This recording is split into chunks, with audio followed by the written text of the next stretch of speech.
Good afternoon, everyone, and good morning in Europe for those who are online with us in Europe.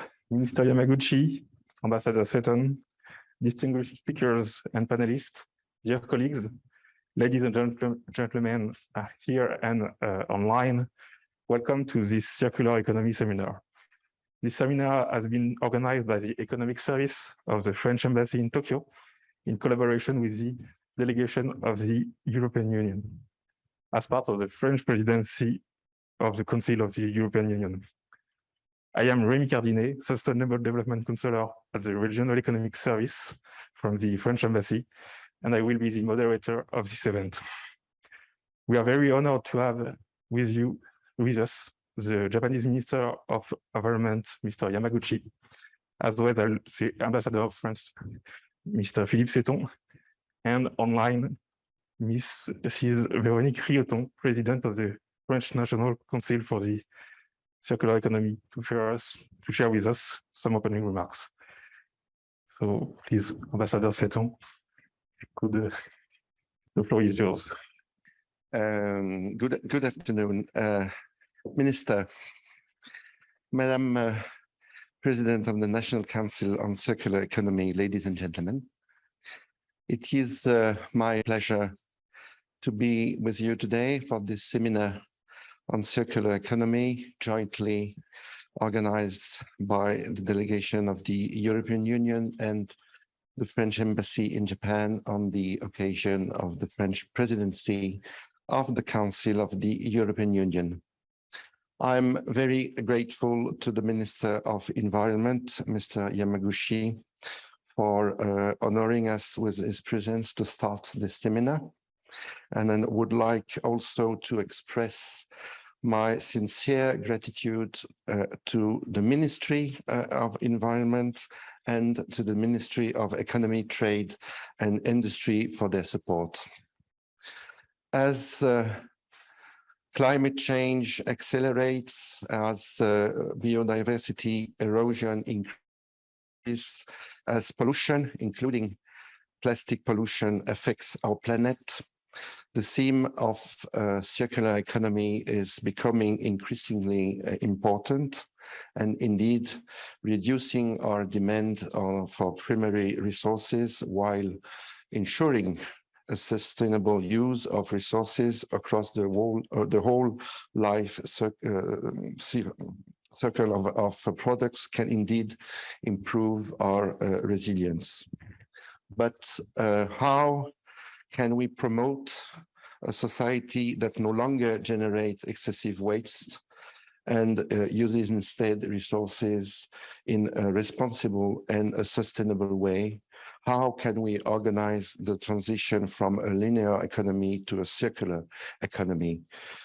France is addressing these issues in different fora. On a national basis first, in 2020, the Anti-Waste and Circular Economy Law has set a number of measures and timetables to reduce waste, act against waste, move away from disposable plastic, improve production, and combat illegal dumping. In 2021, the Climate and Resilience Law has aimed at accelerating the ecological transition of French society and economy, and we'll be happy to discuss some of these laws' most noticeable features with you today. Circular economy is also a high priority of the French Presidency of the Council of the European Union, as illustrated by this seminar, of course, but also by the International Conference on Circular Economy, which was organized in Brussels by the French Ministry of Ecological Transition and our EU partners last March.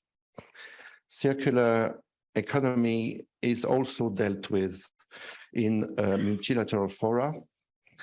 Since 2015, France is part of the G7 Alliance Cooperation on Resources Efficiency, a voluntary international forum of policymakers gathering to exchange, promote best practices, and foster innovation together with business, the public sector, research institutions, and civil society.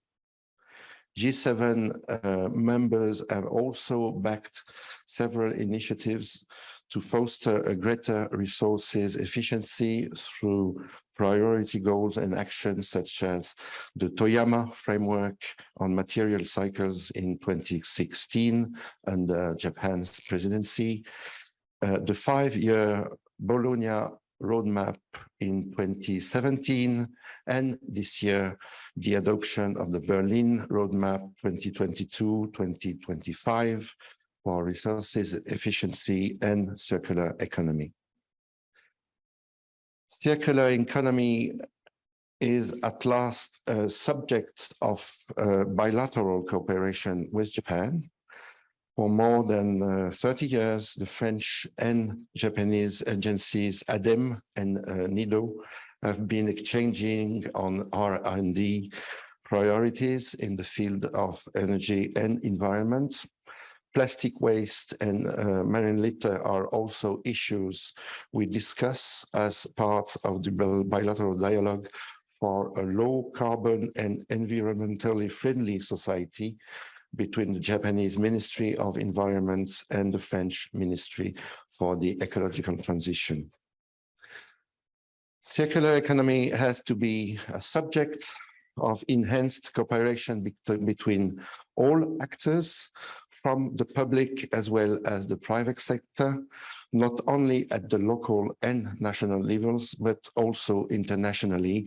And that is what this seminar intends to underline. I wish you a very fruitful discussion and interesting and enlightening seminar, and I do thank you for your attention.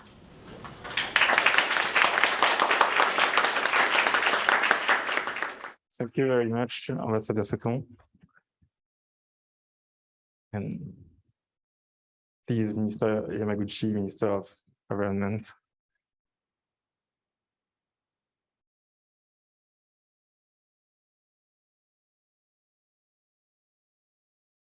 Thank you very much. Hello, distinguished participants. My name is Tsuyoshi Yamaguchi, Environment Minister of Japan. It is a great honor to be here today to participate in this circular economy seminar. And let me express my deepest gratitude to the French Embassy in Japan, Ambassador Seton, and the delegation of the European Union to Japan for hosting this seminar. Actually, I visited Saitama Kumagai City yesterday to look at the Taiheiyo cement factory. They are doing a great job using waste tires, waste garbages, making it into cement. About 50% of them is made of those waste tires and plastics. That was a quite front runner. But decarbonization has become one of the highest policy priorities for the Kishida administration. Prime Minister Kishida announced last month the issue of decarbonization bond of 20 trillion yen, almost 140 billion euro, with carbon pricing as its assumption. These big policy measures are expected to lead to decarbonization investment of more than 150 trillion yen, almost 1 trillion euro over the next 10 years.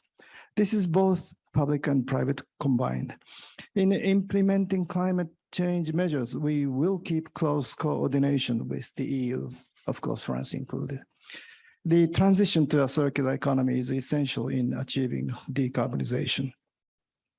Berlin Roadmap, adopted at the G7 Climate, Energy, and Environment Ministers meeting held last month, will certainly play an important role for collaboration on the circular economy.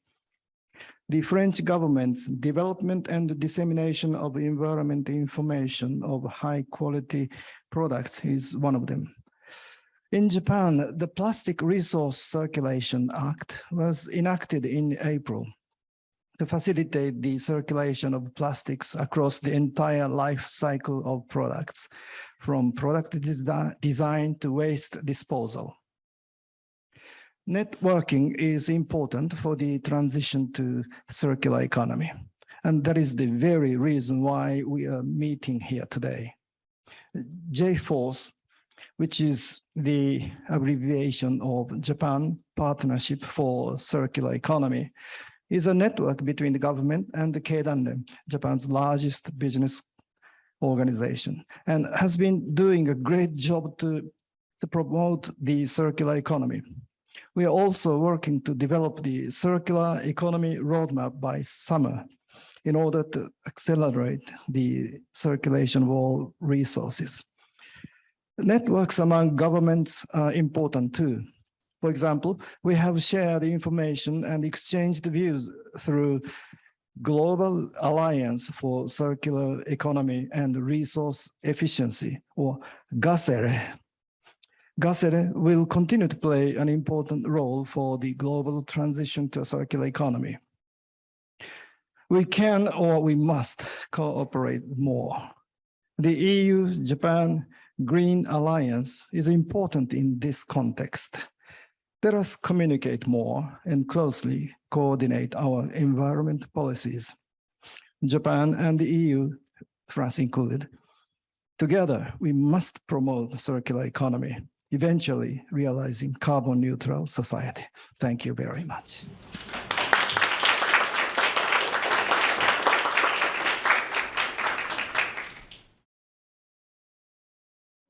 Thank you very much, Minister Yamaguchi. And next, we have, I think, online, Mrs. Ryuton, President of the National Council for Circular Economy and member of the French Parliament. So, Ms. Ryuton, the floor is yours. Thank you very much. Dear Hall, dear Minister, Monsieur l'Ambassadeur, bonjour. First, I want to thank you all for this kind invitation. I'm really glad to be among you to speak about circular economy, which is a topic that I worked on since 2017 through a very ambitious bill, Zero Waste and Circular Economy Bill, and the Circular Economy National Council that the former Minister of Environment and Sustainable Development asked me to chair. I'm also glad to be here because I was re-elected 2 days ago in my constituency of Haute-Savoie, leading me to work on circular economy and zero waste 5 more years. When we began to work on circular economy, it was a quite new topic. The first book speaking about this was released in 2009 in France, and many had to be done to convince people, politics, administrations, and companies that this turn had to be considered and taken into account for the next years. When President Emmanuel Macron was elected in 2017, he decided to make us work on a very ambitious bill, Zero Waste and Circular Economy Bill, which was a very important step for our country to bring consumption good practices into French people's lives. Our motto was to allow each consumer to act for better consumption and each part of purchases. We had great objectives: cancelling single-use plastic before 2040, introducing only recycled plastic from 2025, or creating CLR channels, companies' limited responsibilities channels. This last proposal is really important because these CLR channels gather companies working on the same topic and have them work on recycling, reducing, and reusing the goods they product, while giving money to recycling industries. the best example is all the work we did on public work waste that was simply put on dump before. These two, thanks to these CLR channels, we managed to work on and recycle waste that were burnt and buried before, reducing impact on the environment and giving recycled materials to products or the goods that would be, however, created with virgin materials. Also, as President Emmanuel Macron said during the presidential election campaign, it's also a really good opportunity to create our own channel of rare earth metals to product electronic goods and to develop and sovereignty on that topic. By this bill, for example, we also forbade the use of small plastic spoons for coffees. We encouraged the recycling and the progressive elimination of plastic, the replacement of single-use dishware in fast food restaurants by reusable ones. We promoted the losing selling in shops, and very important, we created a repairability indicator for electronic and electric goods. With this indicator symbolized by different colors and figures on goods packagings, we wanted to reach the targets. The consumer who would choose the better indicator for a device will last longer and could be repaired easily, and the manufacturers who would find an incentive to propose products with the better indicator possible. I'm glad that many of these proposals have been reused by the European Commission on the Green Deal and the action plan on circular economy discussed right now in Brussels. Also, since November 2021, I was appointed president of the Circular Economy National Council, with gather 47 members coming from very various horizons: companies, trade unions, local authorities, consumers, politics, all working on circular economy. Our goal is to check on every law or rules that deal with the circular economy and propose to the government our opinion, which can lead to modifications and new measures. This is really important for companies, for example, who really want to have a channel of communication with the government in order to adapt the law to the reality of market and business. From what I saw, I really think that France and Japan can work on those important topics for our future, the future of our children, and for the Earth. And I'm sure that we have good practices to exchange on. Domo arigato to all, and I hope that you'll have very pleasant talks. Thank you.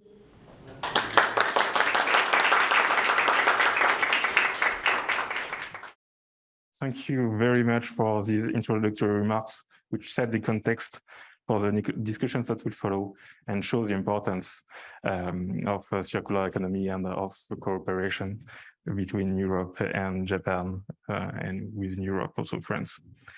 Circular economy aims to change the paradigm from the so-called linear economy, extract, produce, consume, and throw away, by limiting the waste of resources and environmental impact, and increasing efficiency at all stages of our production system.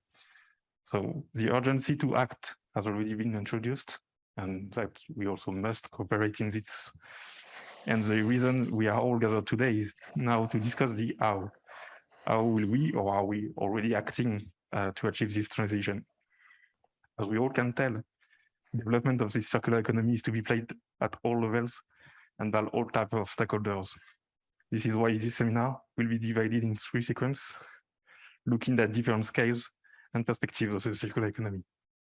At first, we will hear institutional presentations regarding the latest European, French, and Japanese policies on circular economy. Then the second part will be short presentations from companies from different sectors, integrating circularity in their activities. And finally, a roundtable with 5 panelists will enlighten us on the current trends and possible future advance for the circular economy. So let's now begin with the first sequence of our event, the circular economy at the heart of French, European, and Japanese policies. Our first panelist will be from the European Commission. He is the International Relations Officer at the European Commission, Directorate General for the Environment, Unit for Bilateral and Regional Environmental Cooperation. Mr. Alexandre Détroux, thank you for joining us this early in the morning for you, and the floor is yours. Thank you very much. Dear Minister, Ambassador, Japanese and French colleagues, and to all in the audience, I'm very happy to have the opportunity to present today from Brussels on what I hope you will agree is an exciting piece of policy, the proposal for regulation on the eco-design for sustainable products. So to give you a little bit of the context, the EU Circular Economy Action Plan that was just mentioned before was published a bit over 2 years ago, with the overarching goal to decouple prosperity from natural resource use. Since 2020, very important steps were taken to deliver this action plan. For instance, the regulation on sustainable batteries, the revision of the regulation on waste shipments, and the launch of the Global Alliance on Circular Economy and Resource Efficiency that was also mentioned before. And the delivery of this Circular Economy Action Plan will also continue now in 2022, for instance, the review of the rules on packaging and packaging waste, a proposal for companies to substantiate their green claims, and a new policy framework on bio-based, biodegradable, and compostable plastics. So you can see the program of the Circular Economy Action Plan is quite dense. But really a very central step to deliver this action plan was the Circular Economy Package published by the Commission in March 2022, so very recently. This package, we're on the same slide, good.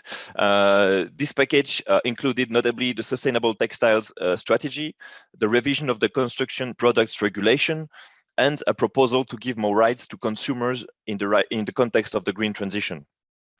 So these are already very important elements, but the mothership, so to speak, of this package is certainly the Eco-Design for Sustainable Products Regulation, in short, ESPR. This is the mothership because first, it connects to all other elements of the package, and second, it has potentially the most far-reaching effects because of its very wide product scope. This presentation will therefore focus on this ESPR regulation. So next, the goal of the ESPR in a nutshell can be expressed with this quote from Executive Vice President of the Commission, Frans Timmermans, basically saying that we must quit the take, make, break, and throw away model to raise the ambition and to make sure that only sustainable products are sold in the EU. Next. So why is this ESPR regulation needed? So the justification for that are certainly not lacking, but among them, a key justification is about resources. Resource extraction and waste generation rates are really shooting up with direct consequences on the environment. For instance, biodiversity loss, water stress, greenhouse gases emissions, particulate matter pollution, unsustainable land use, which are all very directly impacting, which are all directly linked to excessive resource use and waste generation. And I would also add to those issues with the current evolution of the geopolitical context and the increasingly frequent disruption of the global supply chains, of the security of supply, of the stability of production, and the affordability for consumers, that now all countries heavily rely on a more sensible use of resources. So in this respect, the ESPR really aims to turn problems into opportunities for new forms of prosperity. So I will get back to it. Next, please. So the way that the ESPR works is very much in the continuity of its predecessor, the Eco-Design Directive, for those who know it already. So very important to say, it is a framework legislation. So in itself, it has a very restricted impact on producers because most of its effects will need additional legal acts, which we call delegated acts. I will get back to it later.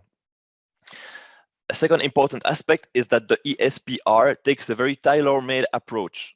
That is, each product or category of similar products will be regulated in a delegated act, which will rely on a detailed impact assessments and extensive consultation of stakeholders, including from third countries like Japan.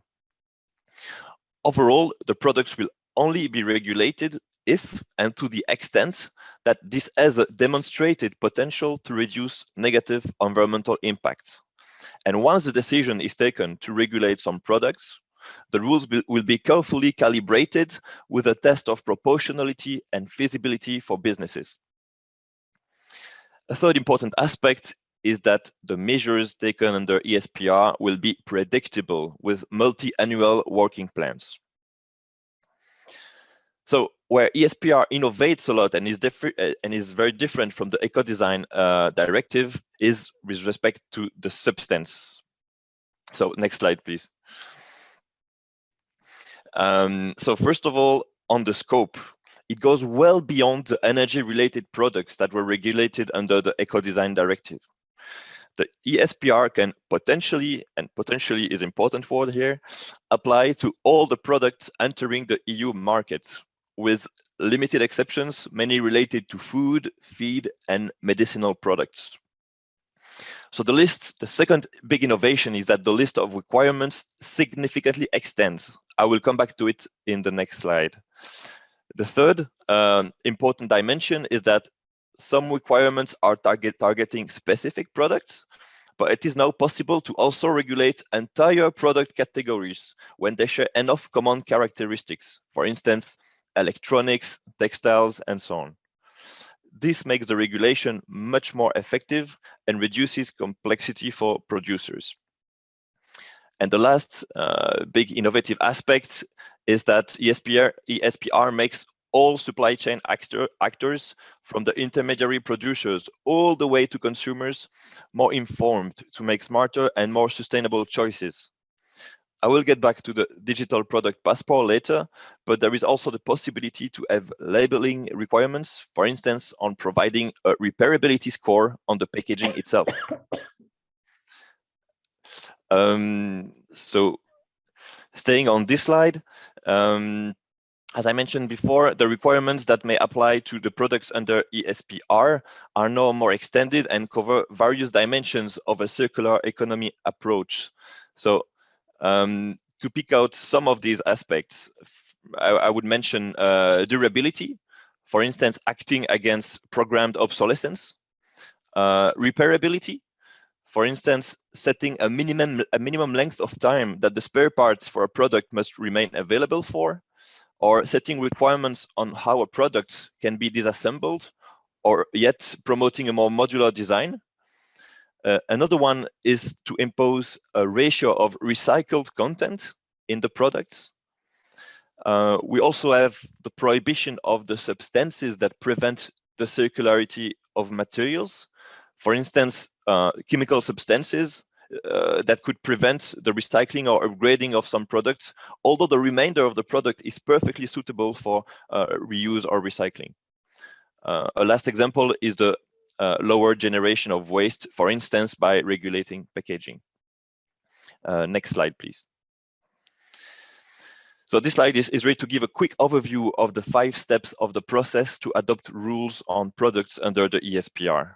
First, as I mentioned, is a working plan for the predictability of the EU action.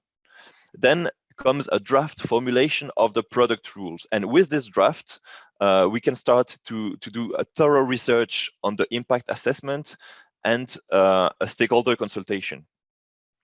This then allows to finalize the rules that can be adopted.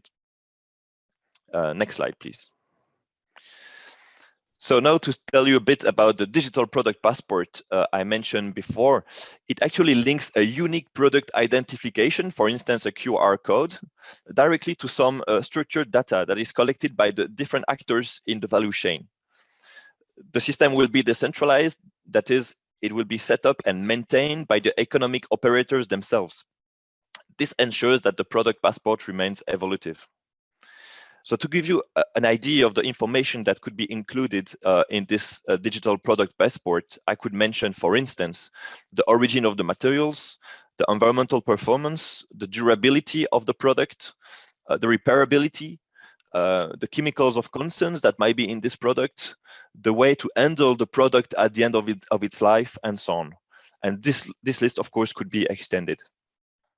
It's important to say as well that there will be a differentiated access for consumers, businesses, and compliance authorities, depending on the type of information that is needed, and of course, caring for intellectual property there. So the passport is, of course, beneficial to consumers to make informed choices, but it's also beneficial to regulatory authorities. It will also support the actors all along the value chain to retain the value of materials, as well as to develop new business models. With this product data that is gathered in only one space for the first time, new opportunities will emerge for economic operators, for instance, related to remanufacturing, repairability, reuse, resale, second life, recyclability, etc. So these are all new potential business opportunities as well. So, and this will be now coming to my last slide. Okay, perfect. No, please, the next one. Yes, perfect, thank you. Just to tell a word about the outcomes of this ESPR regulation. So really, its strength is that it takes a cross-cutting, integrated approach. So it, of course, contributes to the protection and restoration of the environment, just like each and every policy should contribute to. This is really indispensable. So as the ESPR targets product-related environmental impacts, an important reference here is the Sustainable Development Goal number 12, responsible consumption and production. So this is for environment, but the ESPR is just as much of a solution for consumers and supply chain actors. So first, the consumers will benefit from products that are more durable, better performing, less energy consuming, and they will be able to make better informed decisions. This means, at the end of the day, financial savings and more satisfaction with products. And now, looking at supply chain actors, they will also benefit from reduced material costs thanks to the increased circularity. The increased transparency across the supply chain, as I just mentioned, will facilitate their work and generate new business opportunities. And of course, they will also increase their reputation for durability and sustainability. So this leads me to the end of my presentation. I thank you all very much for your attention and welcome any questions.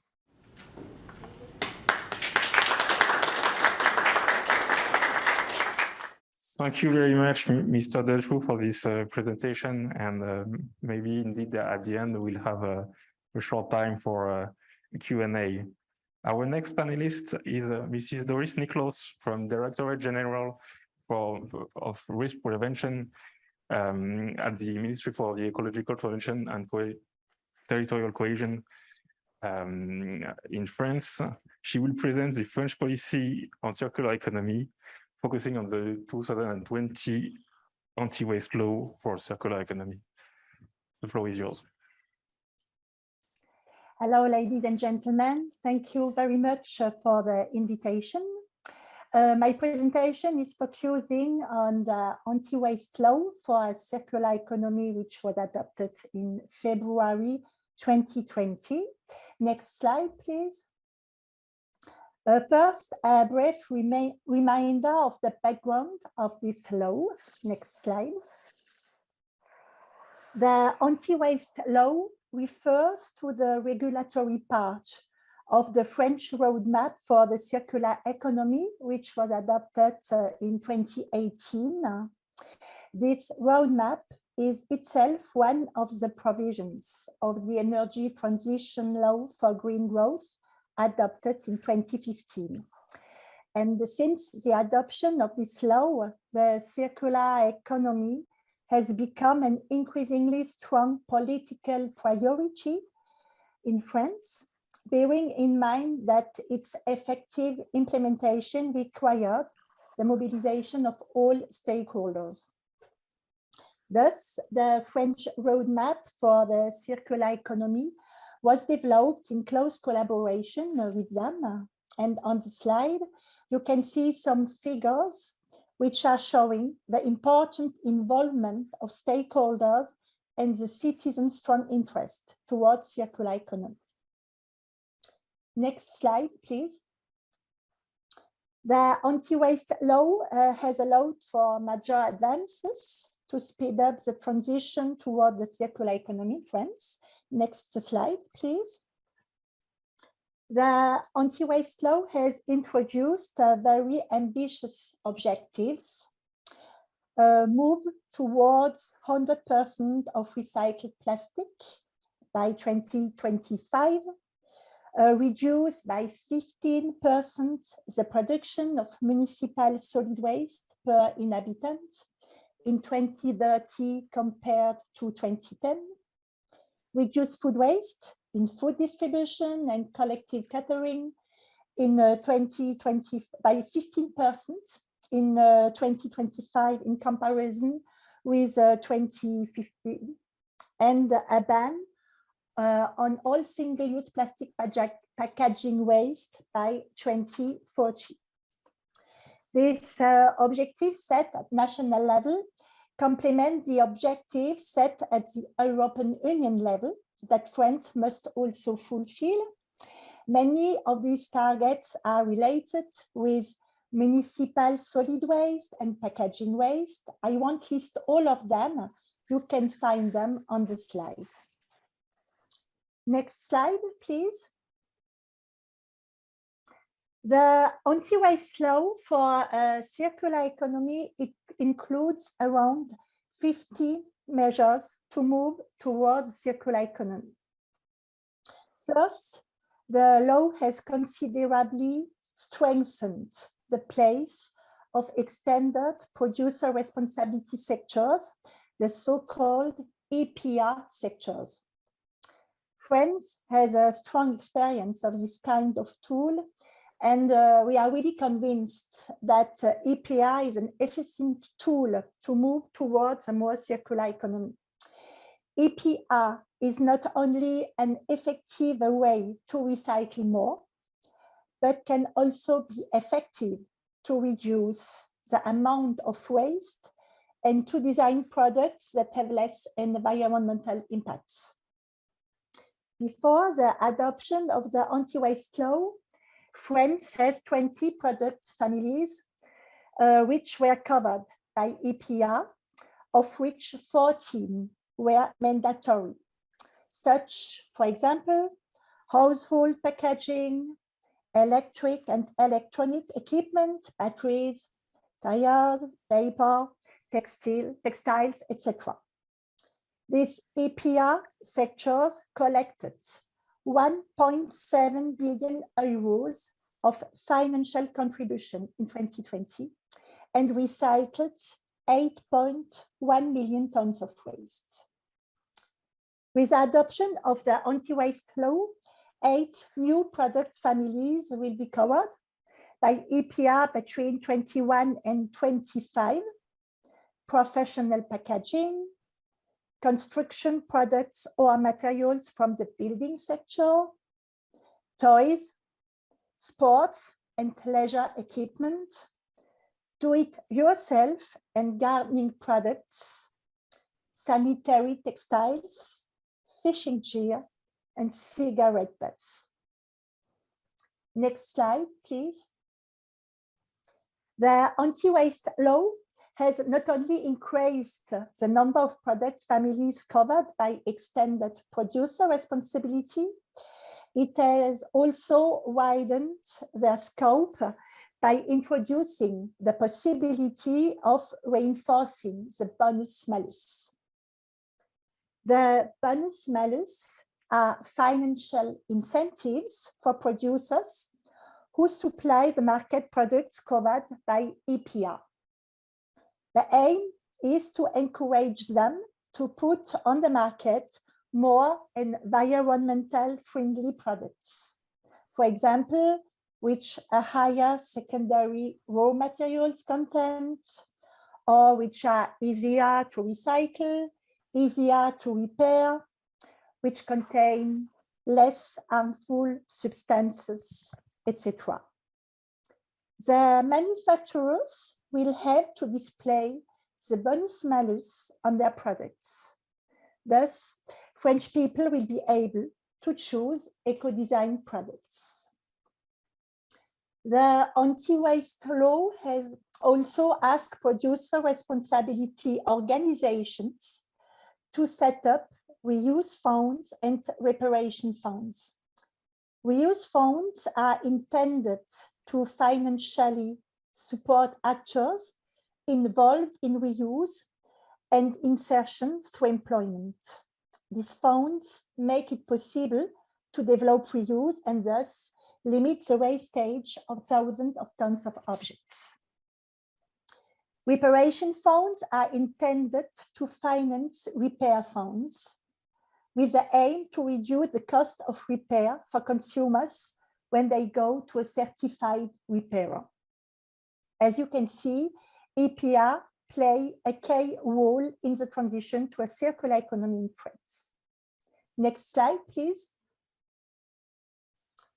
The behavior change of consumers is also a key point for an effective transformation of our society towards a more circular economy. For this change to occur, we believe that consumers must be informed on the environmental and health characteristics of products and services. Many measures have been put in place by the anti-waste law to this end.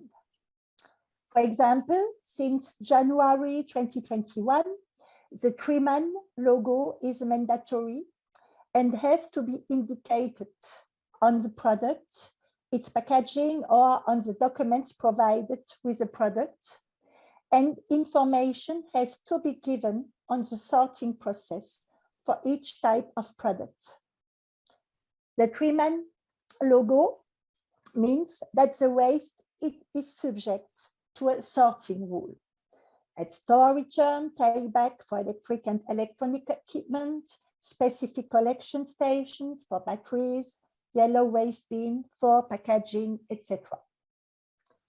The anti-waste law obliges producers to display the environmental characteristics of products. They include, depending on the product categories concerned, incorporation of recycled materials, the use of renewable resources, durability, repairability, possibilities of reuse, recyclability, the presence of precious metal and rare earths. This will be effective from January 1, 2023. Regarding repairability, information is provided through a repairability index on electronic and electronic products, such as smartphones, laptops, washing machines, TV monitors. These measures allows the consumer to know whether products are repairable, difficult to repair, or non-repairable. The aim is to increase the proportion of products that get repaired by pushing manufacturers to take repairability into account when designing products and consumers aware of repair when purchasing a device. Next slide, please, the last one. The anti-waste law for the circular economy aims is also to fight against all forms of waste. The anti-waste law provides for a ban on all single-use plastic packaging by 2014. This is a very ambitious target. Reduction reuse, but also recycling targets are set by decree for the 2025 period, and then will be for each consecutive period of 5 years. These decrees are prepared with all stakeholders, NGOs, manufacturers, local authorities, consumer associations, in order to jointly define goals and credible solutions. The 2021-2025 decree set a target of reducing single-use plastic packaging by 20% by 2025, half of which must be achieved through the development of reuse. The anti-waste law includes many measures to reduce single-use plastic packaging and more generally single-use plastics. Since the 1st January 2021, expanded polystyrene boxes are banned. Largely used in the fast food service sector, these polystyrene containers are for single use and are non-recyclable.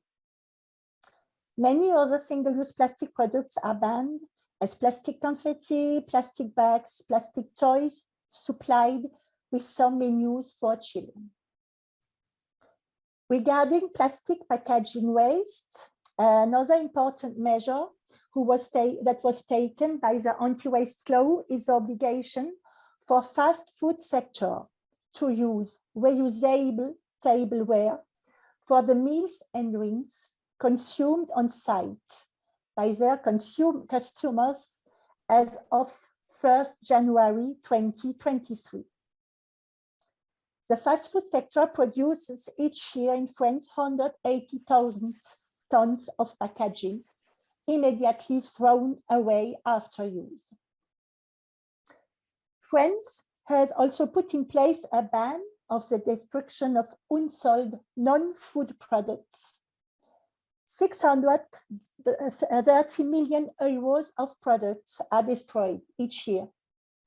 Disposal, in other words, the landfilling and incineration of unsold non-food products is prohibited now. Companies have to donate or recycle their unsold products as daily hygiene products, clothes, electronic products, shoes, books, household appliances, etc. For hygiene products, according to a survey, 3 million French people deprive themselves of basic hygiene products. Associations are faced with a chronic deficit in basic hygiene products, such as soap, toothpaste, nappies, toilet paper. However, every year in France, hygiene and beauty products worth the equivalent of 180 million euros are destroyed. This ban aims to encourage stores to give the unsold goods to associations that can redistribute them to those who need them and cannot afford them. Fighting against waste is also a matter of solidarity. Thank you very much for your attention.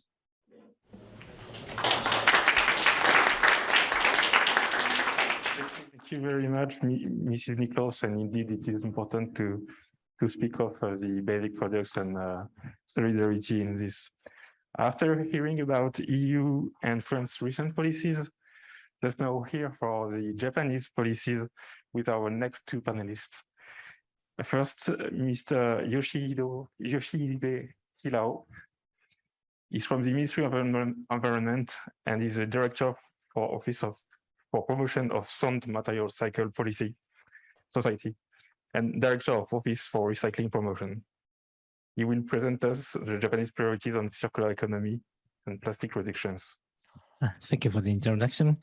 Distinguished participants, first of all, let me thank this opportunity for French Embassy and the EU delegation.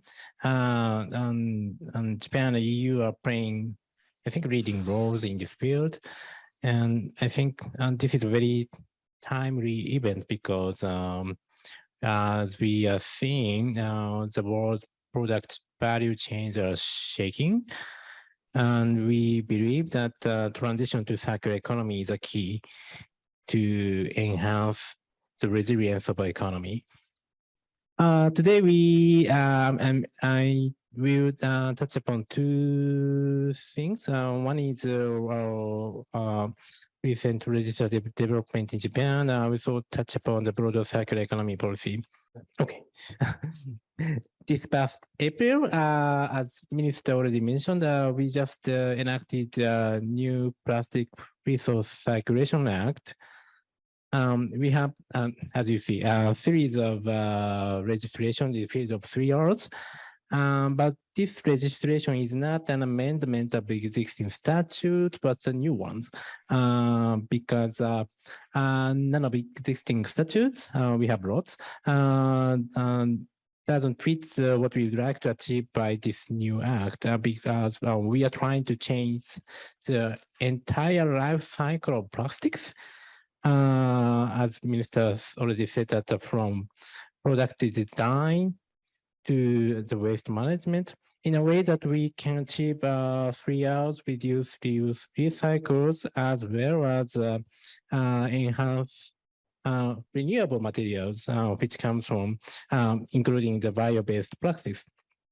And existing statutes. Next slide, please. Using statutes. Oh, sorry. Okay, existing statutes covers either waste only or resource only, or only they are item-based registration, such as packages, appliances, automobiles, construction waste, for example. And plastics are related or to almost the entire economy. So we decided that to introduce material-focused legislation so that we can tackle challenges at any stages of plastics or life cycles. Next slide, please. And we submitted the bill to the last year to the Diet, Japanese legislature, and they unanimously passed this legislation last June. And this past April, we just enacted the act. So many municipalities and businesses have been busy for the implementation. And this is an overview of the legislation. The direct trigger of this legislation is marine plastic pollution problem, which is a global challenge and which was one of the main topics of the 2019 G20 Osaka Summit.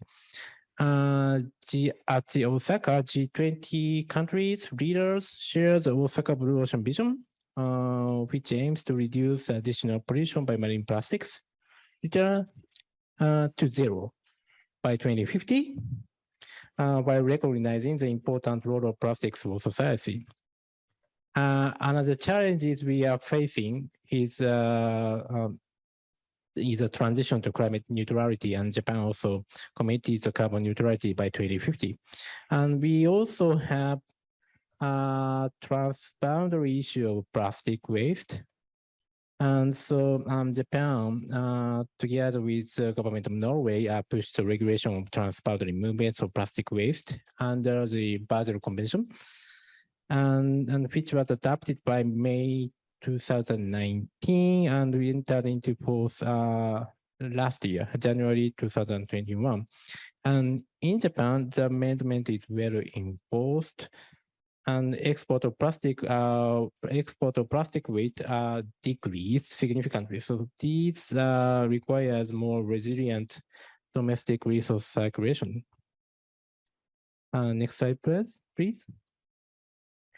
I'm touching the details of a new legislation. First of all, for example, that's the production stage. And we set up statutory guidelines for the environmental design of goods.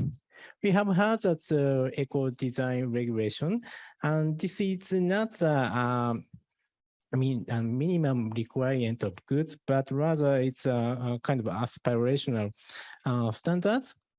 And based on these guidelines, we will certify the environmental design, which will be in the scope of public procurement. We already have the public procurement legislation called the Act on Promoting Green Procurement. And certified good products will be treated preferentially. Regarding the statutory guidelines of design, which is promulgated this past January, guidelines consist of mainly two parts. One is the part to apply all plastic products, in which it prescribes the necessary elements for manufacturer to consider, such as product structures, durability, choice of materials, and life cycle assessment. The other part applies certain product categories, in which we will prescribe some threshold to be certified. We are now working on this part, and setting up such standards still need time, but we will say that these thresholds need to be at top run level. At the sales or retailer stage, we set up statutory criteria, which suppliers of single-use plastic have to abide. We already designate 12 product categories and industries to be covered. In short, cutleries in food services, amenities in hotels, and plastic use in dry cleaning and retailers. They are required to take reduction measures such as reloading programs, charging, or switching materials. Next slide, please. At the waste management stage, local municipalities will be able to collect not only the existing plastic packages, but also plastic goods.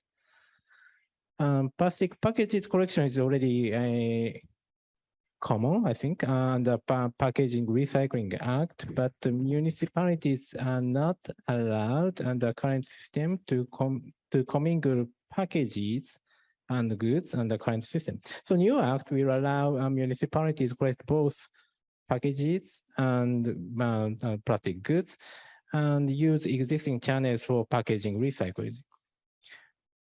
On the waste management, it is municipalities to decide their ways of solid collections, separate collections. So the situation is different from municipalities to municipalities. But new act encourages them to collect not only plastic containers packages, but also plastic products as well. So they can use existing recycling facilities under the current Containers Package Recycling Act. And we cannot, unfortunately, we cannot coerce local governments on their collection policies, but the central governments will no longer provide subsidies to local governments without their entire collection of plastics after the entry of force of this new act. And we also introduced regulatory reform to make it easier for that manufacturers or retailers collect plastic waste and recycle them. With the approval of national government, they no longer need permission from every local government where they collect plastic waste. For industrial waste, we set up the criteria that requires large emitters not only proper management of industrial plastic waste, but also 3 Rs, reduce, reuse, and recycling. So currently, most plastic waste go into thermal recovery, but the new criteria encourages these emitters to reconsider before thermal recovery. So even they have to use, even if they have to use the thermal recovery, it has to be efficient as much as possible.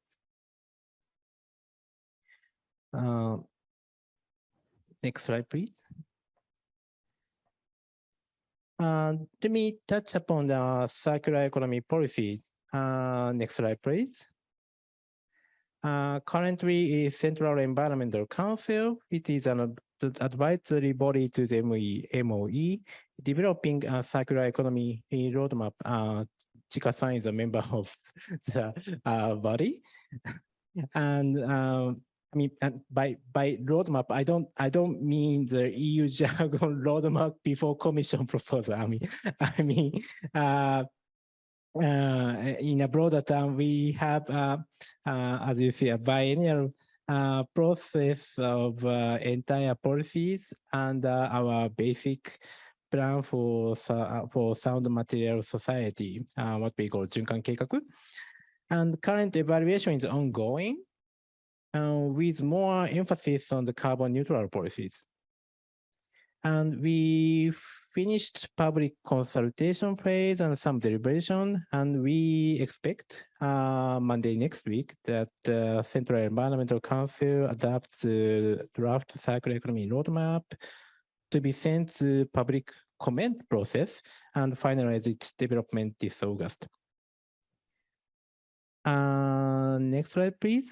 This is a policy development, but transition to circular economy cannot be achieved without the engagement of business sector. And this is why, as Minister mentioned, Japanese government, MOE and METI, and K&N launched a public-private partnership known as J-Force last year. We already published this handout, which compiles noteworthy cases on circular economy businesses, and this handout is available over there. So I hope you can grab and take a look. And we are continuing dialogue to identify the challenges to promote circular economy. Next slide, please. In the international field, Japan is promoting the 3R and circular economy rigorously in the Asia-Pacific region. We already have the decade-long platform from 2009, and we've been having series of dialogues among these countries. Unfortunately, after pandemic, we have difficulties to meet in person, but we are committed to lead or at least enhance our effort for the 3R and circular economy in this region. Next slide, please. And another important alliance is Global Gasre. As the Minister already mentioned, we are proud that we could host that second high-level meeting in the March at the Marching of Union. And Japan and the EU, also a member of G7. We expect that we keep close cooperation to the circular economy. Thank you very much.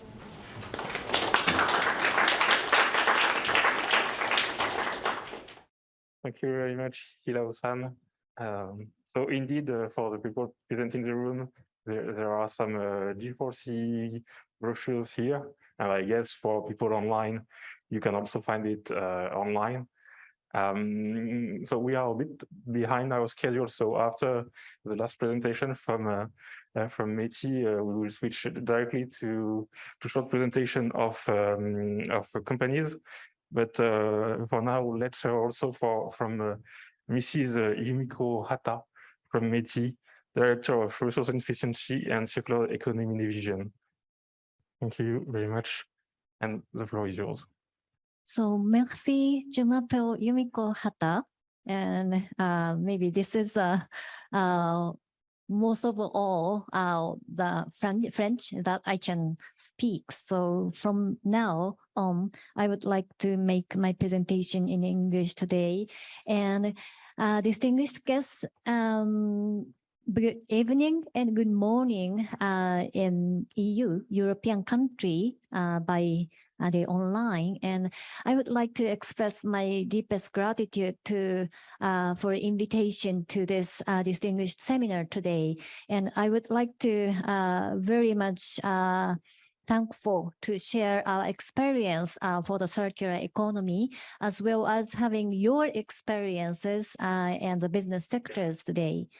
And today, I would like to make a presentation for the circular economy policy, but I don't have the handout today because most of the presentation may be duplicated in the Hirao-san's one because we are closely cooperating. So I will carefully avoid the duplication of his presentation from now. So next slide, please. So this is Japan's recycling policy at a glance. So historically, as a small land and dense population in Japan, Japan has a very big challenge of having a limitation of final disposal land and illegal waste. So to cope with that, we have a very strict law of waste management and cleansing and several recycling law to deal with the final disposal capacity issue. So for example, we have an end-of-life vehicle recycling law and home appliance recycling law, which has a big impact to the final disposal. And for the other ones, we have a very deep discussion with the stakeholders on how to bear the burden of the recycling and how to make a collection involving all citizens in Japan. In addition to that, like a next page, we have a law for promotion of effective resource use. It's a very old law, which was enacted and revised in 2001 to promote the 3R at each stage of life cycle, from design to promote the eco-design for products, more than 50 products, as well as to reduce and reuse the materials and parts in the manufacturing space and promote the collection through the making an obligation for the producers to collect several products such as PCs and small batteries, as well as having an appropriate labeling on the products like the PET and aluminum, steel cans, PVCs, and so on. And as a result, we have been improving the final disposal facilities in these days. But in the next page, we have a diagram of the circular economy. We need to proceed or promote further circular economy recently. Why? We still have a problem of the resource use as well as the global warming problem. Circularity would be making a good contribution to those problems. And having IoTs and the digital technologies advancement, we can make circular services and sharings in addition to the traditional 3R or recycling activities in Japan. So that's a basic motive or leverage for us to further promote the circular economy. And in the next page, so because of that, METI published the circular economy vision 2 years ago and make a big message as a 3R as ESG activities to circular economy activities as economic or business activities itself. So companies needs to make a circular economy or circular business in their business, not outside or in additional activities. And to promote the voluntary activities of the circular economy, because we don't have a concrete solution at this point of now. So we need to foster the new technologies and new attempts of the businesses to further proceed the circular economy. That's our basic thoughts to make that vision. And we also make important stakeholders. There is a 4 service and product providers and recycling industries, and making a collaboration with each entities is very much important. And in addition to that, we need to further encourage ESG activities or social investment by the investors for making more transparent information disclosure and having more active participation of consumers. So next slide, please. And this is a circular business activities, but of most of all, design is a key. And as we had a resource efficiency law in the 2000s, and we would like to further promote this activities, and we would like to make the strategies in the latter half of this year, having a current international circumstances such as the Ukraine, Russian aggression to Ukraine, and some goods supply chain stability or resilience. And we would like to add that kind of issues incorporated in our circular economy policy. So next slide, please. And in addition to that, we would like to further promote the disclosure and engagement guidance for the circular economy, which was published last year together with the Ministry of Environment. And this is the one using the framework of the TCFD recommendations, which is about the climate change.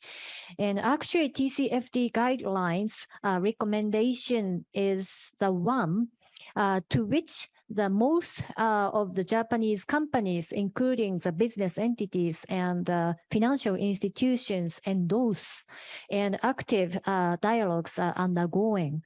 So we would like to use that framework and think about the circular economy at the very top management level to draw or promote the active dialogue between them. So could you jump to the page 9, please? Maybe. Yes, this is the one. So, and the very much most important thing to realize the circular economy is maybe a collaboration. And my prior job is decommissioning of Fukushima Daiichi and having a cooperation with the French companies and the other companies. And this is a word I've heard from the our UK colleagues at the Sellafield site. And they said we are competitive. So they are competitors in a business sense, but in many cases, they have a collaborative activities together them. To make a more value-added industry. So if you look at this for the plastic resource saturation, making an initiative by the Kobe city, there is many competitors, retailers and manufacturers and recyclers together with that and having the same aim, making a collection of the used package of the detergents or shampoos and so on. And thinking about the resource itself, maybe do it oneself or do it myself is very costful. So making a collaboration is maybe having a next breakthrough to have more efficient resource use and efficient business for the future. And could you go on to the next slide, please? Yeah, this is a J-Force. This is the one that the minister and Hirao-san said. So I don't say that much about it, but this is not limited to the plastic itself. And this is one where the many business entities are attending. So we are finding very opportunities and possibilities for this alliance. And could you skip the slide to the next? Yeah. So finally, let me a little bit touch upon the Japan's plastic issue, but not about the law, but about the business activities. So the first one is a so-called labelless bottles. They have no labels on the bottle. They have no colors, of course. This is a voluntary guideline from the companies, no coloring and easy to remove label on bottles. But they came to think about why they have a labels on the bottle, because internet shopping or e-commerce, via the e-commerce, people buy the very much limited or determined goods repeatedly. They have to remove the label and they feel a stress on it. So we had a deregulation on the labeling obligation. So if they sell in a box, and if the box have some information, we don't need to have it directly on the bottle. But having the transparent bottles, they have developed several shapes in a competitive region or competitive area. So this makes very much, or I can make the difference of these bottles names or what's in it. So this is a very interesting example in Japan. And through this collaboration and easy to recycle or easy to remove label bottle, further make more efficient use of the plastic. And maybe the very last slide, please. Jump to the last slide. Next, yeah, yes, this one. So lastly, let me share that one too. So under the new plastic law, there is a collaboration, development of the collaboration of different companies here again. So this is the one company who gathers information of the retail stores waste and collect the very same and good quality of plastic waste to make a good quality of recycled plastic product. That kind of platform also enables the individual businesses to make a more better recycling of plastic in the future. So this is end of my presentation, and thank you very much for today.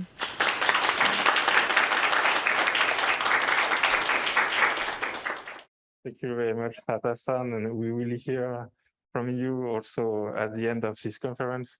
Thank you again also to Hilao-san, to Mr. Detrou and Mrs. Niklos online for all this presentation about the policies. And now we'll also hear from companies and to have and associations to have some examples of good practice in Europe, France, and Japan.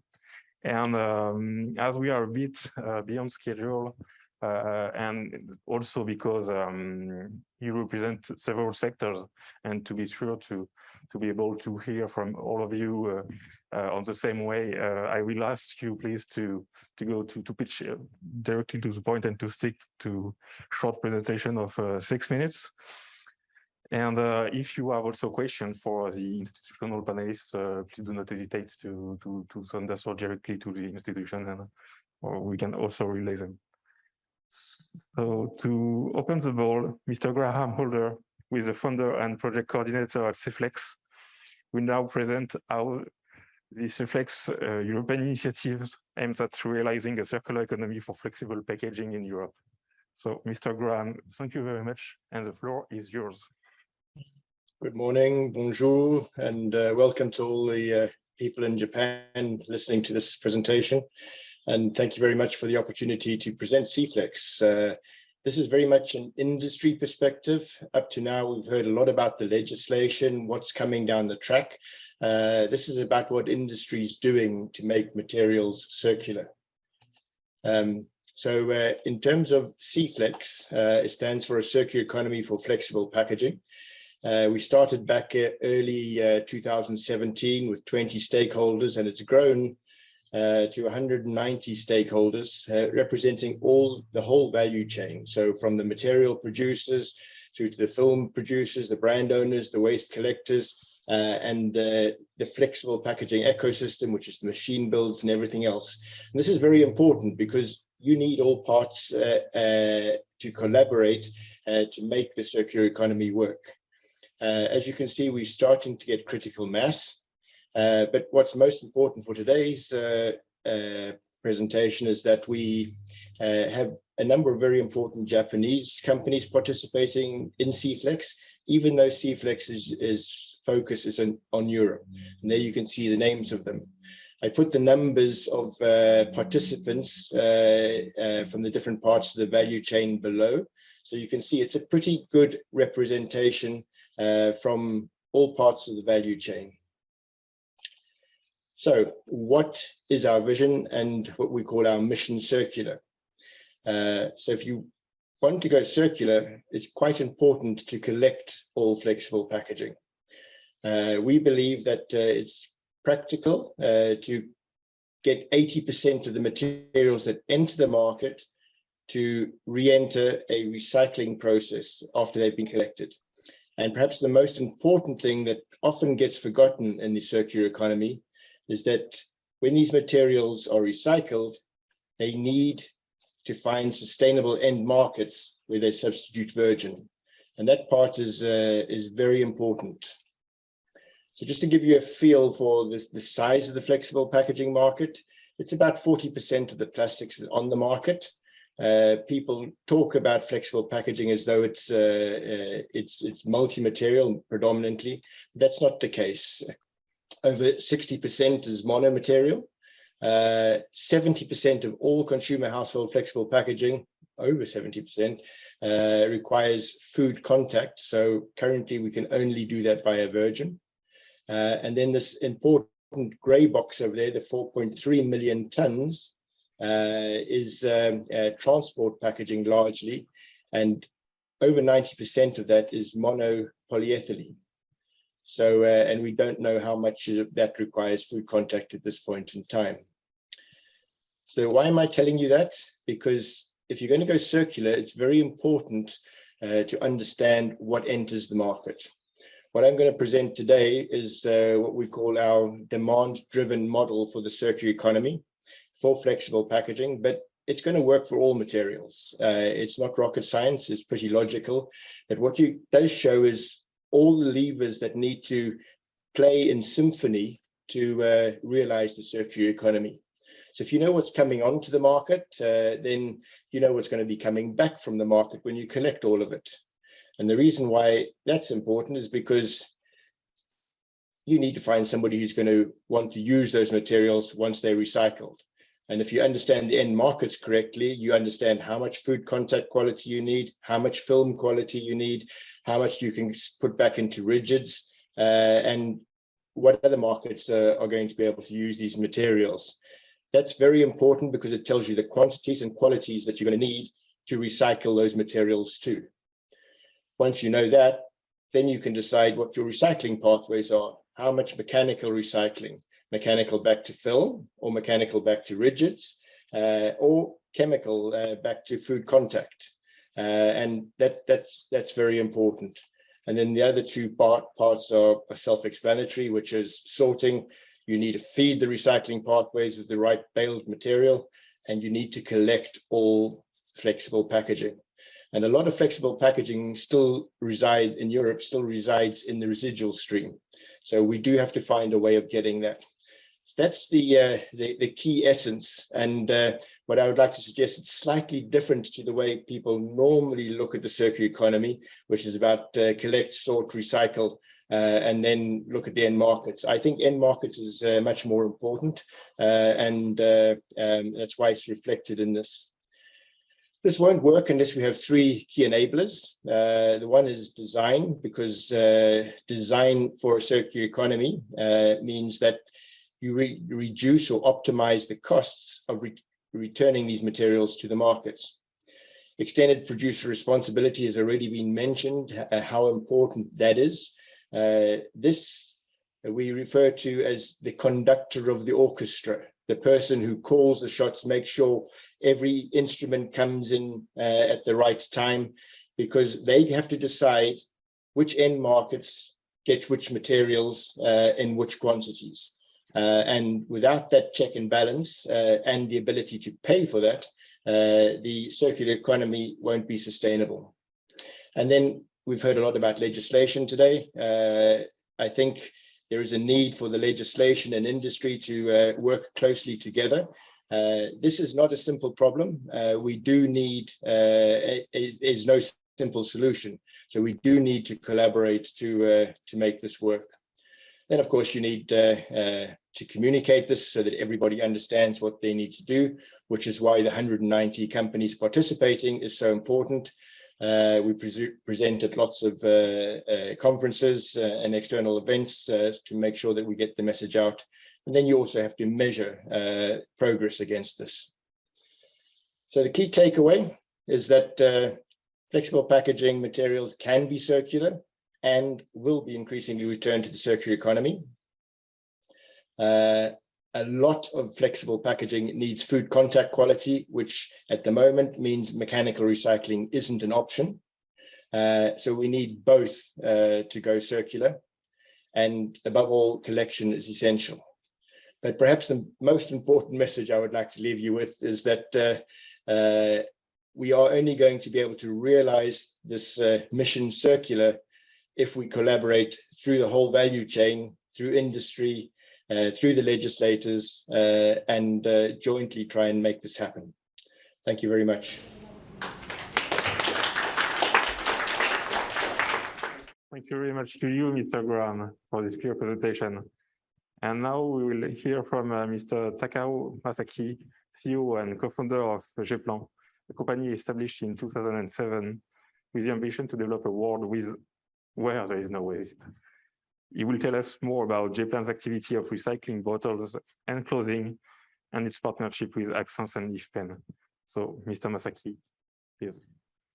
日本環境設計の高尾です。皆さん、このような機会をいただいて、本当にありがとうございます。ではですね、今日、我々が行っております、あらゆるものを循環させる、特にですね、ペットボトルの、基づいた、サーキュラーエコノミーの事例について、ご紹介いたします。まず、弊社ですね、株式会社ジェプランについて、簡単にご紹介をいたします。弊社、私が、ファウンダーでありますが、2007年に会社を設立いたしました。社員2名、資本金、僕が20万円を出資して、もう一人の、創業者、岩本がですね、100万円出した資本金120万円で、スタートいたしました。創業の経緯はですね、日本国内においてもまだまだ循環型社会が形成されていないと、これを何とかして作っていきたいという、その思いだけで会社を設立いたしました。以来ですね、もう15年間にわたって、循環型社会を作る、ある意味サーキュラーエコノミーを実現させるためのことをですね、目標に、事業を行ってまいりました。もちろん、循環型社会、サーキュラーエコノミーを実現するためにはですね、リサイクルに関する技術も必要ですが、それだけではなくて、いかに消費者を巻き込んで消費行動を変えていくのか、さらにはですね、その静脈に関するサプライチェーンをどう作っていくのかと。そして最後、最も重要なことがですね、パートナーシップを組んでいくということをですね、日本国内、そして海外も含めてやってまいりました。おかげさまでですね、現在資本金およそ62億円、社員数180名、リサイクル工場を2つ保有しております。このような形でですね、一歩一歩循環型社会をですね、サーキュラーエコノミーを実現させていくということを行ってまいりました。今日はですね、このペットボトルについての事例をですね、ご紹介いたします。皆さん、ペットボトル、リサイクルされているというふうに、ご理解されているかというふうに思いますが、一つ大きな課題があります。実は日本国内においてもですね、また世界において、フランスにおいてもペットボトルリサイクルされておりますが、ペットボトル回収された後、例えば繊維、シート、不織布、土木資材といったものにリサイクルをされ、その後、焼却されてしまっているというのが現実であります。つまり本当の意味でのサーキュラーエコノミー、循環型を、つまりボトルがペットボトルとして何度も何度も循環するというのはですね、まだ多くありません。我々はですね、これをペットボトルが何度も循環をするために必要な技術開発を、取り組んでまいりました。そこでですね、我々長い年月をかけて、10年以上の年月をかけてですね、このペットボトルのケミカルリサイクル技術を、開発に至りました。私自身もですね、バックグラウンドケミカルエンジニアでして、開発に携わって、オリジナルの技術を開発をいたしました。この技術の特徴はですね、不純物を、究極的に取り除くことができます。ペットボトル、回収されたペットボトルに含まれる汚れ、飲み残し、他の、不純物、例えばガラスだとか缶、タバコの吸い殻といったあらゆる不純物をですね、究極的に取り除き、石油由来、バージンのものと同等の品質の樹脂を作ることができるというのが大きな特徴になっています。この技術をですね、活用して、商用化を目指します。そのためにはですね、今見ていただいているパイロットプラントを2017年に稼働いたしました。これはですね、北九州で現在も稼働しております。そして昨年、2021年、川崎にですね、このペットボトルを循環する、何度も循環するケミカルリサイクルの工場を、商業運転を開始いたしました。ちょうど1年、運転を、実施いたしまして、現在もですね、順調に稼働しております。我々の調べによりますとですね、このケミカルリサイクルによる何度もペットボトルが循環できる工場はですね、日本のみならず世界においてもですね、日本ここだけであるというふうに認識をしております。我々としてはですね、このリサイクル技術を活用して、世界中のですね、日本、そしてフランスのみならず世界のですね、ペットボトルの循環、完全循環、そしてサーキュラーエコノミーの実現に寄与していきたいというふうに考えています。で、現在ですね、皆さんよくご存知のような、飲料ですね、そしてあとは化粧品のボトル、パッケージをですね、我々リサイクル何度も循環しております。そして、このリサイクル技術をですね、世界に広めていくためのパートナーシップをですね、フランス、アクサンス、そして IFPN と、締結いたしました。このリサイクル技術をですね、我々もっと高めていく必要があるというふうに考えています。それはコストの削減もそうですし、CO2 排出量の削減もそうです。これをですね、我々一社、独自でやるのではなくて、フランスのアクサンス、IFPN と同提携をして行います。さらに、これらの技術をですね、世界に広めるために技術のライセンスをしていく予定です。これはですね、アクサンスが、我々と一緒になって、世界中に技術ライセンスをしていくということを考えております。つまり、日本で培いました、ペットボトルの循環のリサイクル技術、そしてその実績をもとにフランスのアクサンスとパートナーシップを組んで世界に広げていきたいというふうに考えております。皆さん、この、写真ご覧になったことあるかもしれませんが、ここにはですね、パッケージのゴミがたくさん見ていただけるかというふうに思います。このパッケージのゴミ、我々から見るとですね、資源です。我々の技術を活用してですね、これらをですね、資源として循環させていくと。そして世界からですね、プラスチックのゴミがなくなるということをぜひ目指していきたいなというふうに考えております。以上です。ご清聴ありがとうございました。Thank you very much, Masaki-san, for also these impressive pictures, and I hope indeed that all of these plastics can be converted because it's quite impressive. Continuing on the topic of textile and going back in Europe, we are very happy to have with us Mrs. Nicole Kesegi, Business Development at Boer Group, an international organization with collecting, sorting, and recycling companies for used textiles and shoes. So the Boer Group's companies are located in the Netherlands, Belgium, and Germany, and are processing about 112.5 million kilos of used textiles every year. So she will tell us more about the Boer Group's recycling solution, an innovation platform supporting promising research projects on innovative textile sorting and recycling. So, Mrs. Kosegi, please, the floor is yours. Yeah, thank you very much for your invitation and having the opportunity to present several projects around the circular economy for textiles. Before I start, very short introduction about the book group, who we are, what we are doing. The book group is a family-owned business with more than 100 years experience in the field of collecting, sorting, and recycling of post-consumer textiles. And with that in mind, we have a global network on reuse and recycling for textiles. As you mentioned, we process more than 100,000 tons of textiles every year. And therefore, our collecting companies are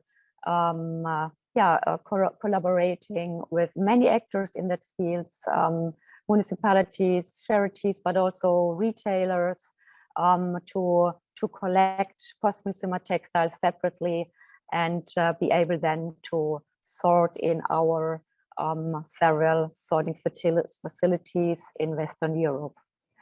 Sorting textiles means today a manual process because the focus on the sorting is a preparation for reuse. So I think that's important to have in mind compared to other waste streams, that the possibility in sorting to give a textile a second life as a product is very important.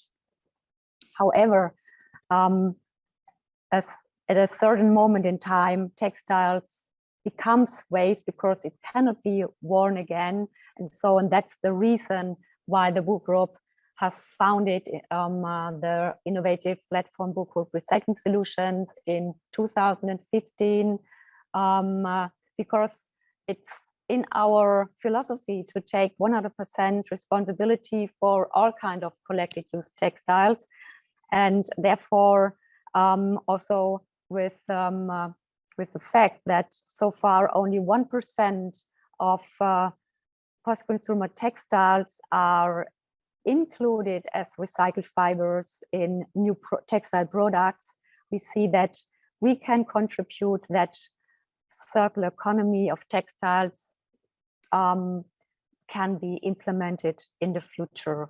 And we also saw that collaboration is really key when bring different kind of industries together. So it's really important to share knowledge and also to see what are the different needs of every stakeholder within the value chain. So we are collaborating in all kind of the value chain. For us, it's the collection, the sorting, but also preparation for recycling with different kind of stakeholders. And therefore, I would like to show some examples what we are doing there.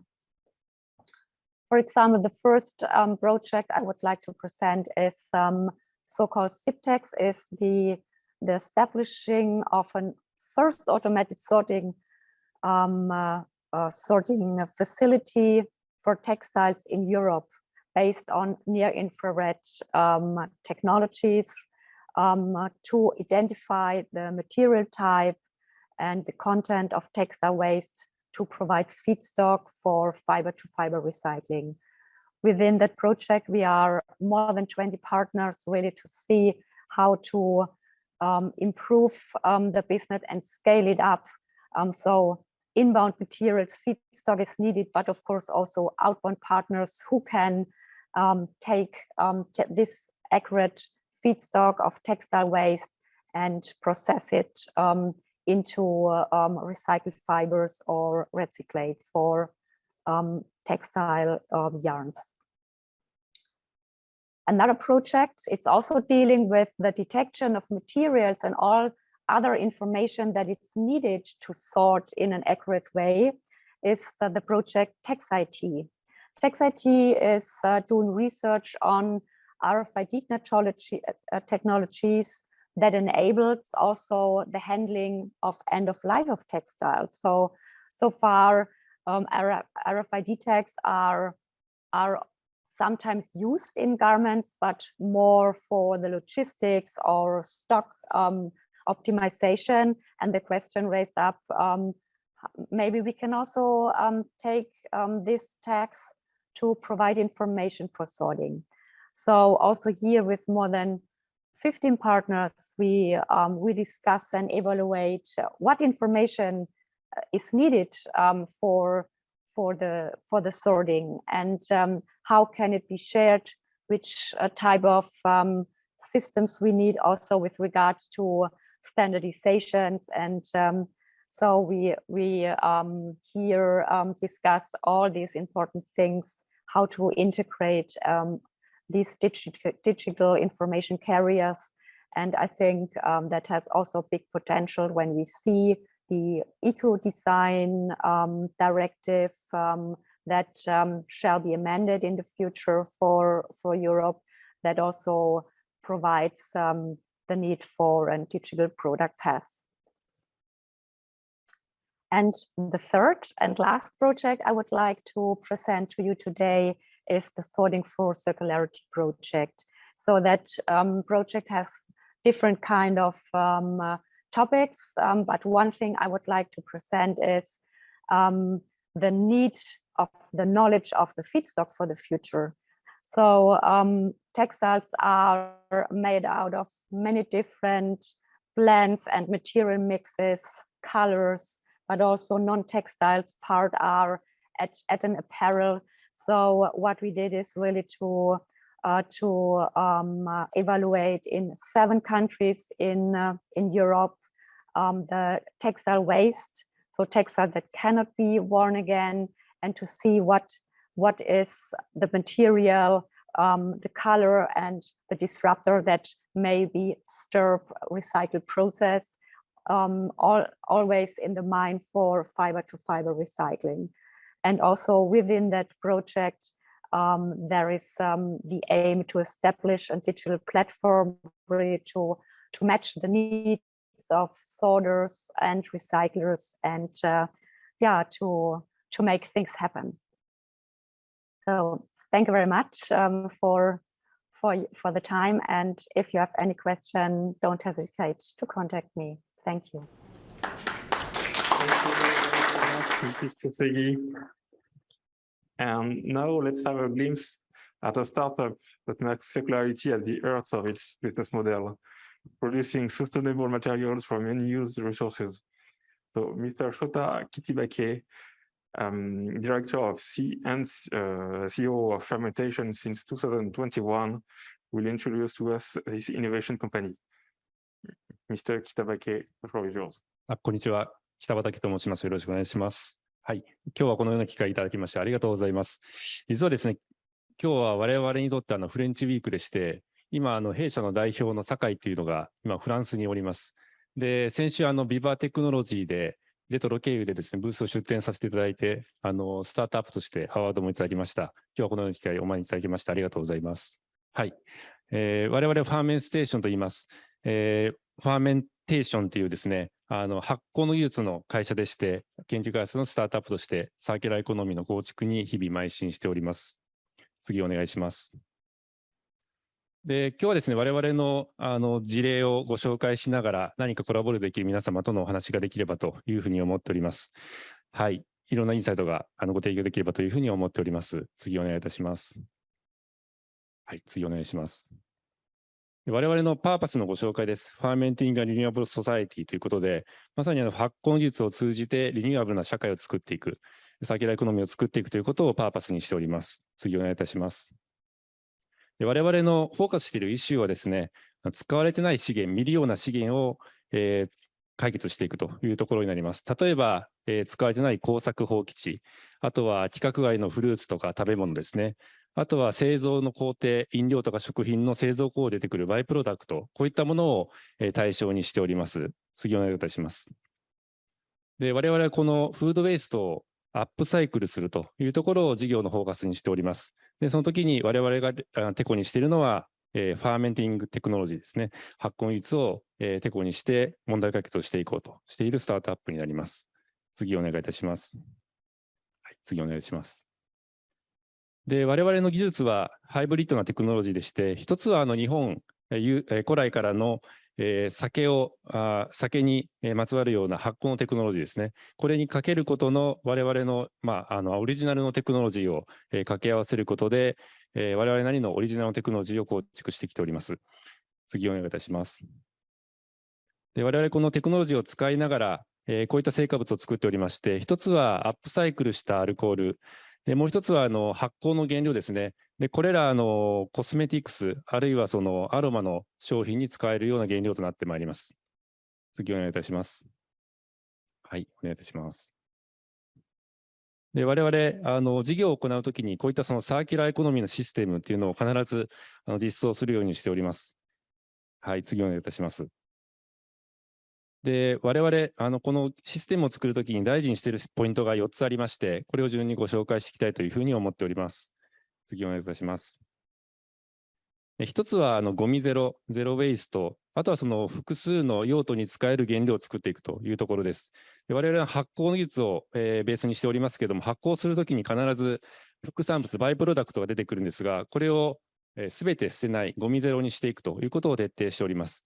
で一つはそこの発酵原料をコスメのプロダクト、原料に使っていくというところと、あとは飼料に、フィードに使っていくということで、すべて使い切るということで、ゼロウェイストを徹底するということを製造工程に組み込んでおります。次お願いいたします。でもう一つは環境に配慮した製造ということで、我々はその水とか、あとはエネルギーをなるべく最小に抑えるような製造工程を構築しております。で、最近我々もライフサイクルアセスメントを始めております。あとは再生可能エネルギー 100% で工場を運営しているというところです。次お願いいたします。で3つ目はマルチステークホルダー、あとコミュニティを大切にしていくというところです。でこういったそのサーキュラーエコノミーを回していく上で、我々一社ではなかなか実現できないことを、いろんな生産者の方、農家の方、あとは企業の方々とコラボレーションしていくことで、このエコシステムを成り立たせていくということを日々実践しております。次お願いいたします。で、4つ目、最後ですけども、複数の事業の展開をしていくというところです。後ほどご紹介しますけれども、複数の事業を展開していくことによって、このテクノロジーとか、あとは原料を多用途に使っていくというところを実現できるかというふうに思っております。はい、次お願いいたします。はい、次お願いいたします。で実際にちょっと我々が何をしてきているか、アウトプットとインパクトのところをご紹介します。で我々これまで、いろんなフードベースと、あとはバイプロダクトをアップサイクルをしてきております。でこのデータベースであるとか、あとは、いろんな原料を発酵していくというところのノウハウというのが我々の一つの強みになっております。次お願いいたします。で我々の事業を少しご紹介させてください。で一つは我々のオリジナルのプロダクトですね。主にオーガニックのお米から作った自社のブランドを持っておりまして、例えばサニタイザーであったりとか、あとは石鹸といったようなプロダクトを自社で展開しております。次お願いいたします。もう一つは B2B のビジネスです。で一つは化粧品原料をですね、化粧品メーカーさんに販売していく事業。でもう一つはブランドさんの化粧品の製造を我々が OEM でご支援する、我々の原料を使ったビジネスを展開していくという大きく2つの B2B のビジネスを展開しております。次お願いいたします。で最後にもう一つ、我々はそのソリューションの展開もしておりまして、フードウェイストを活用した新規のビジネスを作られたい企業様、こういった企業様とコラボレーションを展開しております。でいろんなここにあるような大企業様とのコラボレーションを最近進めておりまして、パートナーシップの数もかなり増えてきたなという状況になります。次お願いいたします。はい、で我々のインパクトですけども、我々常に事業をソーシャルなインパクトとエコノミックのインパクト、両方を追求しようというふうに思っております。で我々今年B コープに認定をいただきまして、同時に J スタートアップとしても選んでいただいているということで、この両方のインパクトを常に小さいうちからですね、両立して大きく成長していきたいというふうに思っております。はい、次お願いいたします。はい、最後です。ポイントとしましては、我々大事に思っているポイント3つです。1つは、マルチステークホルダーの皆様としっかりと、サプライチェーンを超えてコラボレーションしていくことが1つ。でもう1つは、やはり我々はまだまだ小さい会社なんですけども、小さいうちから、ソーシャルなインパクト、エコノミックなインパクトを両立していくと。でもし、もう大きい企業様がいらっしゃれば、我々のところをコラボレーションしていくということがいいのかなというふうに思っております。で、最後は、パーパスとインパクトにしっかりとコミットしていくということが大事かというふうに思っております。もし何か我々とパートナーシップが結べるような企業様、事業者の皆様いらっしゃいましたら、また後でお話しできればというふうに思っております。ありがとうございます。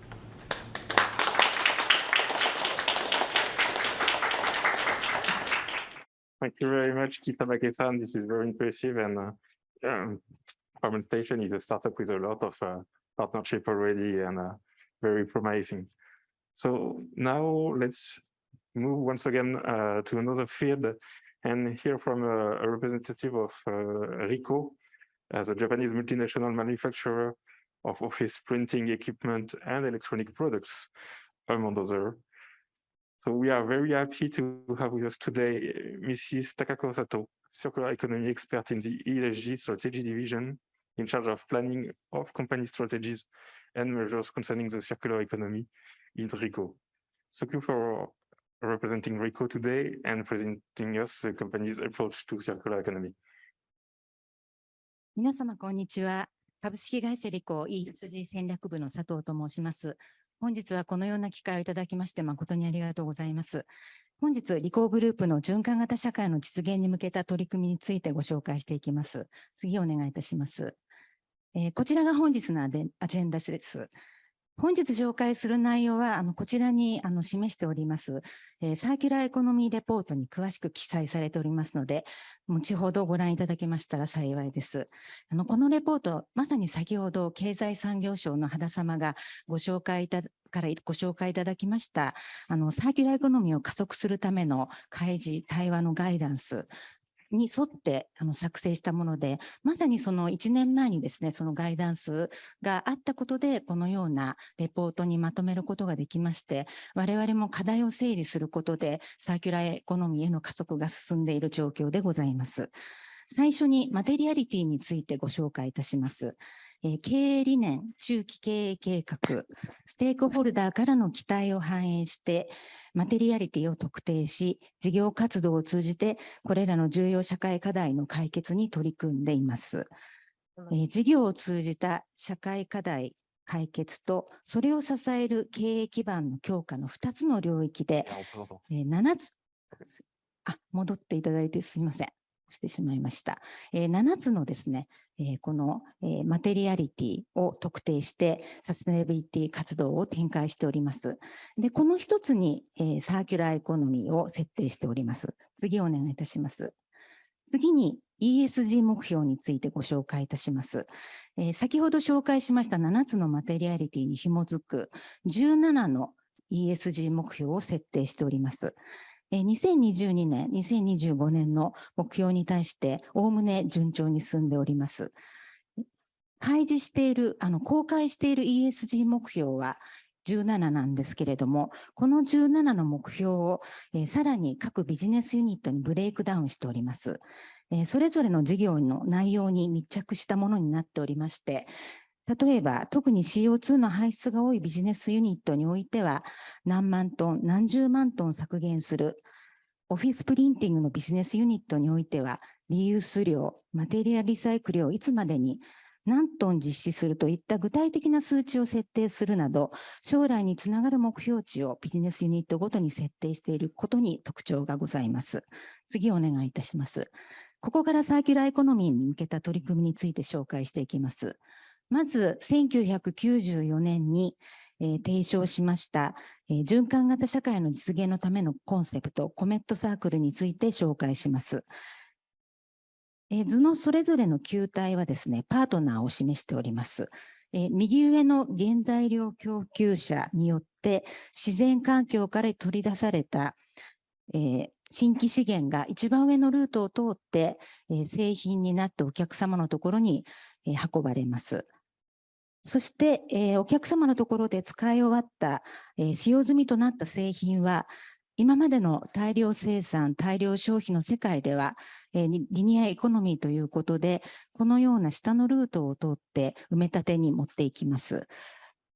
で、それに対してリコーグループは使用済みとなった製品を、回収センター、リサイクルセンターで選別し、再生機、再生部品として上のルートに戻します。部品、製品に再生できないものも、このような形でマテリアルリサイクルのループを行います。コメットサークルではこちらに示す4つの行動指針を掲げています。地球から一度取り出した資源はかけがえのないものであり、可能な限り有効利用することに努めています。次にお願いいたします。環境目標について紹介します。環境目標の設定方法として、最終的に目指すクリックをお願いいたします。最終的に目指す姿を想定し、その実現に向けた通過点として目標を設定するバックキャスティング方式を用いています。理工グループは目指すべき持続可能な社会の姿を、プロスパリティ、ピープル、プラネットの3つの P のバランスが保たれている、3Ps バランスとして表しています。この3Ps バランスの実現に向けた通過点として、脱炭素、省資源分野において2030年、2050年の目標を設定しています。クリックお願いいたします。省資源分野の目標は、地球から新たに取り出す資源量を2050年には2000年当時の約8分の1にするという考えのもと、新規資源使用率という目標を設定しています。それに加えて、昨今の海洋プラスチック問題から製品包装において、化石由来資源のバージンプラスチックを削減して代替する目標を掲げています。次お願いいたします。次に目標達成のための具体的な 3R の取り組みについてご紹介いたします。それを紹介する前に最も大切なのが DFE、デザイン・フォー・エンバイメントということで、その設計をやっていくことが非常に重要です。まず最初にリデュースについて紹介いたします。現在販売している複合機のモデルは軽量化が行われておりまして、主力の製品では 65% 質量が軽くなり、小スペースも実現しています。次にリユースです。最盛期再生サプライの販売をグローバルで展開しています。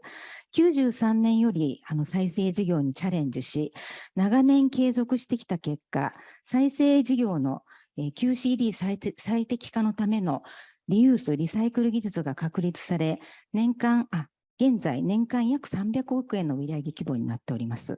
そしてマテリアルリサイクルです。業界で唯一複合機に電路交換の搭載を行っております。また、市場から回収したプラスチックを製品サプライに搭載しています。現在、単純焼却と埋め立てはわずか 2.5% となっております。最後に今後の展開として3つ述べます。次お願いいたします。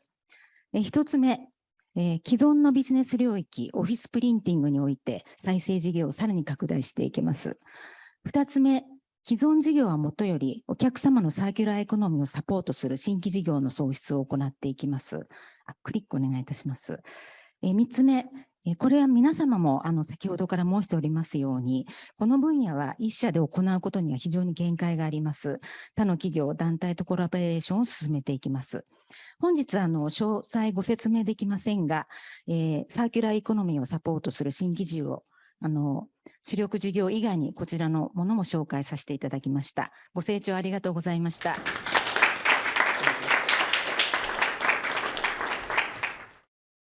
Thank you very much, Sato-san. And indeed, it's very interesting to see a company strategy with the Comet from 1994 still relevant and evolving also with discussions with customers of the company. I hope that all the discussions were very interesting to the audience. Thank you very much because we have had a broad view of circular economy. And different points of view from the startups, from more larger companies. So now we'll have a very short 1 or 2 minute technical break to install the high-level roundtable, and we'll very soon be there for the roundtable. Thank you again to the panelists today. Thank you very much for waiting. And now we are back with new panelists for the high-level roundtable. So really thank you to everyone of you, both here in Tokyo and also online in Europe to join us today. So first, let me introduce our panelists.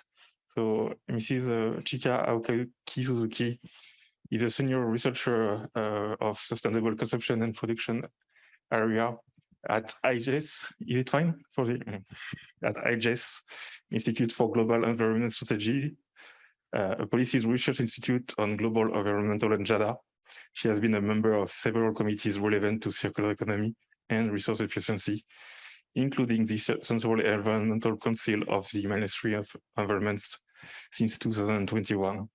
Her team serves Secretariat of G4C, which was presented many times today. Mrs. Yumiko Noda is the current chairman and representative director of Veolia Japan, as well as the vice chair of the board of councillors and chair of the committee of environment at Guideline. And finally, here in Tokyo, Mr. Susumu Kataoka is currently Director General for Consumer Policy Planning and Coordination at the Consumer Affairs Agency. And also online from Netherlands and France, we have Mrs. Hattie Cooper, Director of Government and Institutions at Circular Economy, a foundation based in Amsterdam that focuses on empowering businesses, cities, and nations with practical and scalable solutions needed to put circular economy into action.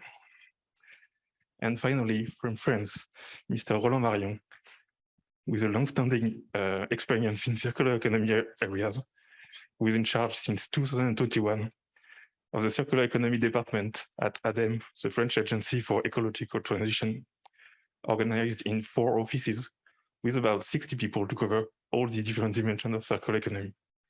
So thank you all for being with us today.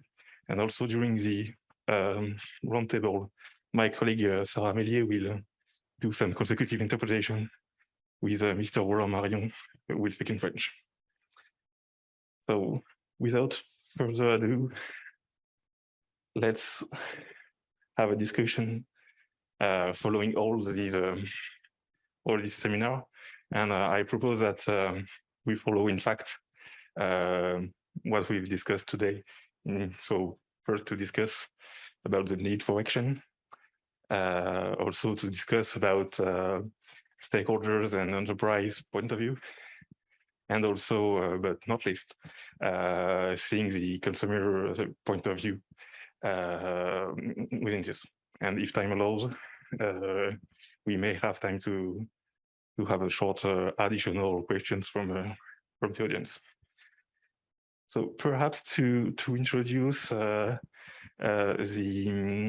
panel, I will address to Mrs. Hattie Cooper. As based in Netherlands, Circular Economy has developed a circularity gap reporting initiative that highlights the urgent need to transition to a circular economy. So as a good introductions to the discussion, would you tell us why is circular economy transition so important and what is the current state of play? Well, good morning to colleagues in Europe and good afternoon to colleagues in Japan. Firstly, I'd like to thank the French Embassy and of course the EU delegation in Japan for inviting me to join such an esteemed panel of partners today. And many thanks for the introduction to our organization. So let me take the question in 2 parts. Firstly, the importance of the circular economy transition, and secondarily, where are we in realizing this ambition? So firstly, let me start by replacing importance with urgency. We urgently need to accelerate the transition to a circular economy. Quite simply because our linear take, make, waste economy is creating unprecedented environmental pressures and deepening global social inequalities. Today's reality is that humanity has breached 2 major milestones. We consume over 100 billion tons of materials annually, and our world has warmed by over 1 degree since pre-industrial times. With a global population due to reach 10 billion by 2050, our current production and consumption patterns are just purely unsustainable. In short, our current linear system is broken, and a major systemic shift is needed to tackle this. In a circular economy, as I'm sure so many of you are aware, resources are not consumed and discarded, destroying their value. Rather, their value is retained by reuse, repair, remanufacturing, or recycling. The circular economy aims to grow prosperity and social value whilst operating within the boundaries of our one finite planet by by making efficient use of the resources that we already have. So the need for a circular economy is clear. But to the second part of the question, where are we in realizing this transition to a circular economy? Well, this was also the question that we at Circular Economy asked ourselves in 2017. How do we accurately measure the circularity of our global economy? And derive from this, how do we measure the circularity of a national economy? And in response to this question, we developed the Circularity Metric. Put quite simply, this is a consumption-based measurement which probes how resources, metals, minerals, biomass, and fossil fuels are used to fulfill our key societal needs, from the houses we live in to the food we eat and the cars we drive. And as a result of this measurement, we can extract a single measurement of circularity, and indeed its inverse, the circularity gap. This is a measure of materials which are wasted, lost, or not usefully cycled back into the economy. So coming back to the question, where are we in realizing the transition to a circular economy? Well, we estimate our current global economy is only 8.6% circular. So what this really means is of that 100 billion tons of materials we consume annually, over 90% becomes waste. These are stark figures, but of course there is hope.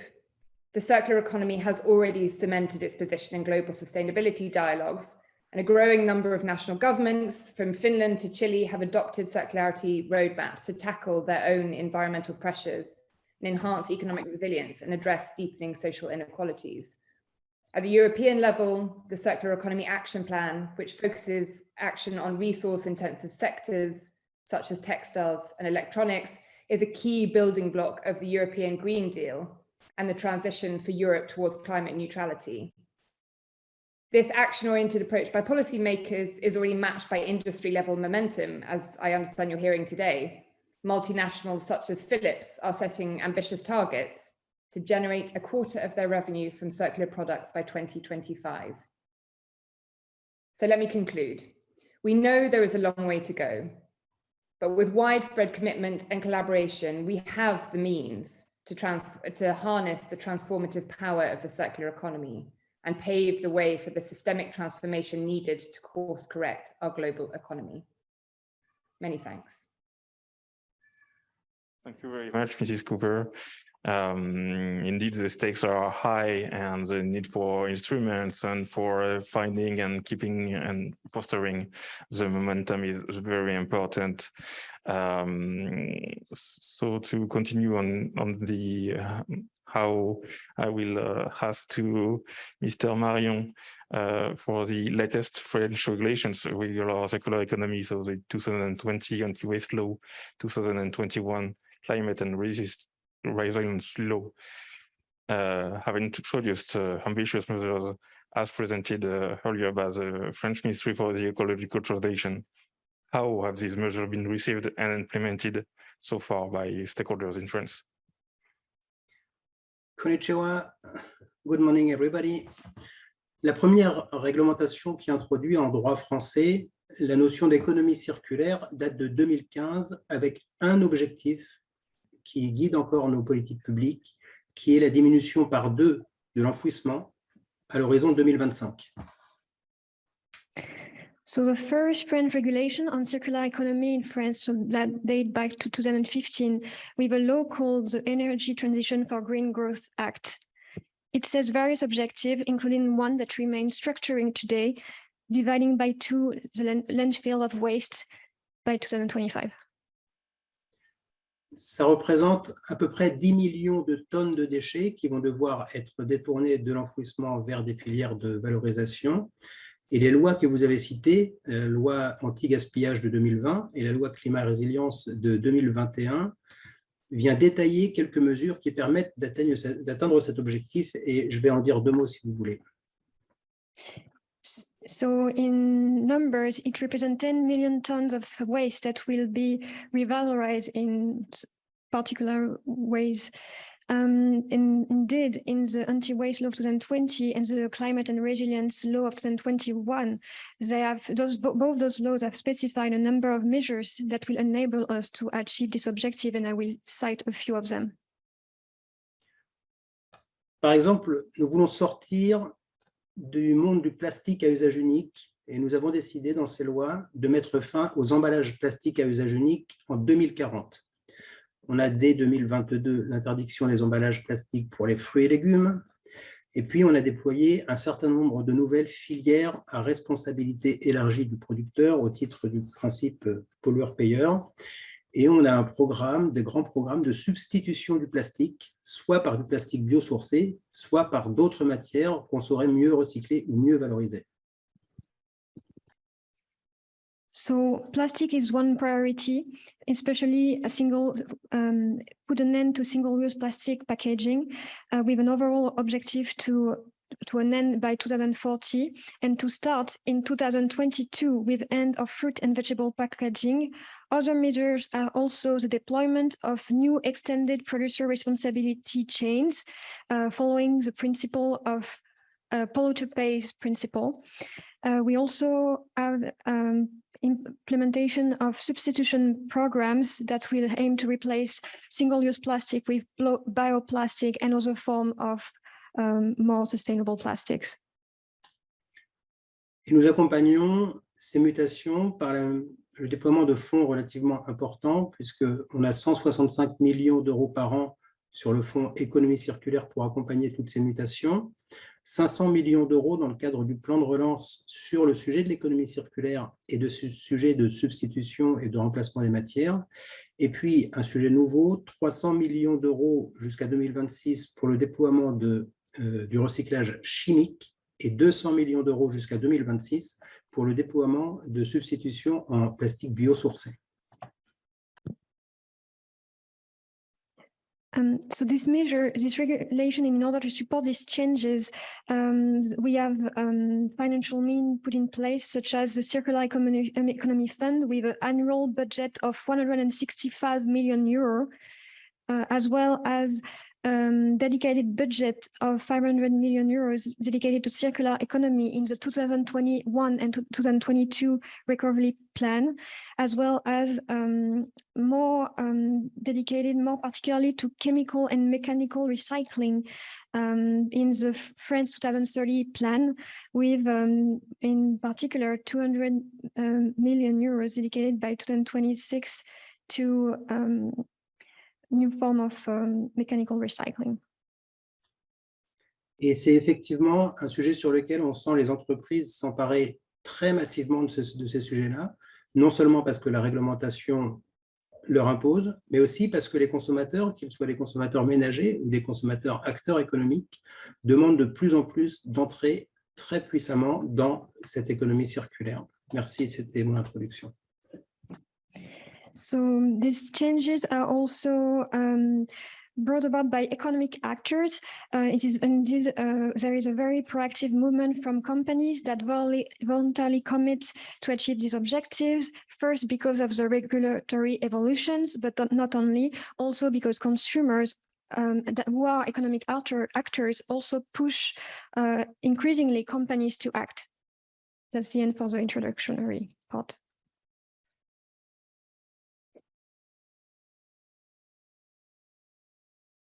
Very much, Mr. Marion.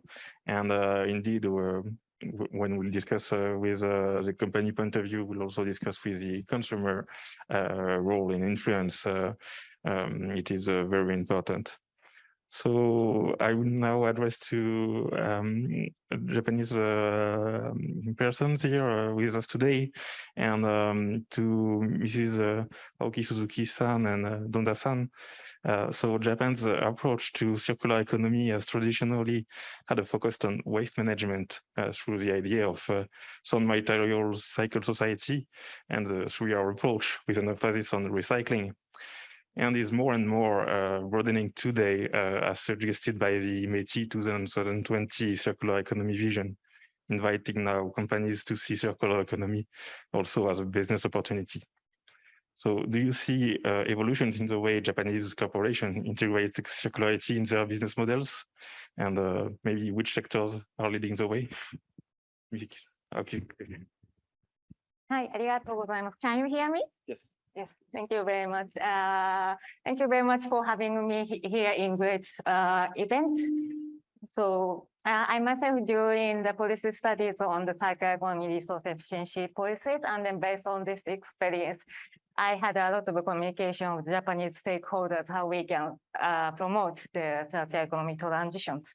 But I had today's audience is most of Japanese, so please allow me to speak in Japanese from here. はい、ありがとうございます。どのようにビジネスオポチュニティ、ビジネスモデルにサーキュラリティを日本企業が進めてきたかということですけれども、政策の議論でもありましたけれども、全体的にライフサイクル全体であるとか、バリューチェーン全体に意識が企業の皆さん向け始めたなというふうに考えています。で、もともと廃棄物の発生した後のリサイクルの取り組みですとか、生産工程におけるその生産の効率化、資源のインプットという意味での生産効率化ですとか、副産物の活用などは、それぞれのフェーズで皆さん進められてきたように思います。ただそれぞれ、例えば生産なら生産、廃棄なら廃棄のそれぞれの段階でとどまってきたように思うんですけれども、先ほども申し上げたようにライフサイクル全体に意識が回ってきたということでですね、リサイクル材の活用も含めて企業の連携、今回皆さん連携の事例ご発表いただきましたが、連携の事例ですとか、たまたま今日ニュースでステンレスボトルのメーカーがそのボトルを回収するプログラムを始めたということで、ライフサイクルのアップストリームの企業、上流の企業の方が循環に関わっている事例というのが増えてきたように思います。で、これだけではなくてですね、もともと 3R の経験のベースがありますので、政府の皆さんから J フォースのところで事例の紹介いただきましたけれども、多くの事例があります。素材開発、デザインであったり、容器の工夫だったり、ビジネスモデルだったり、様々あるんですけれども、課題としては、まだ個々の企業の取り組みにとどまっているケースも見受けられるので、いかにその社会全体が循環経済の移行を進めていって、それぞれのその素晴らしい技術だとか、取り組みが社会全体で機能するように、連携を進めるですとか、制度とのギャップを埋めるなどして、大きな、より効率的で大きな循環の流れを作っていくことが重要かなと考えています。Thank you very much, Aki Suzuki-san. And Nona-san, on the second question. Thank you very much. Good evening, everyone. I guess I will speak in Japanese as well. そうですね。多分ですね、議論が前半あったかもしれませんけど、日本は2000年の、循環型社会、形成推進基本法という、法体系ができて、それ以来、自治体、それから消費者、そして企業も、3R ということで、特にリサイクル、先ほどもご指摘ありましたけれども、リサイクルを中心に、非常に意欲的な取り組みが進んできたというふうに思います。これは世界にも誇るべき取り組みが進んでいるというふうに思います。ただそれがまだその環境という視点が非常に強くて、企業のそのビジネスモデルの転換であるとか、成長機会であるとか、新しいそのなんていうんですかね、事業機会という捉え方はまだまだされていないのかなというふうに考えます。これは欧州と少し違う点ではない。欧州はその経済政策、産業政策ということで、企業の競争力、国の競争力ということを視野に入れてCE の政策進めてきていると思いますけど、まだまだその面では日本は遅れているという感じがしています。ただここ1、2年ですね、脱炭素経営ということで日本企業も脱炭素のみならず、その CE というものもそれに資するという位置づけで非常に関心は高まってきているということは感じています。おそらく先ほど理工のご説明もあったというふうに思い、理工もサーキュラーエコノミーを事業戦略の中に取り入れて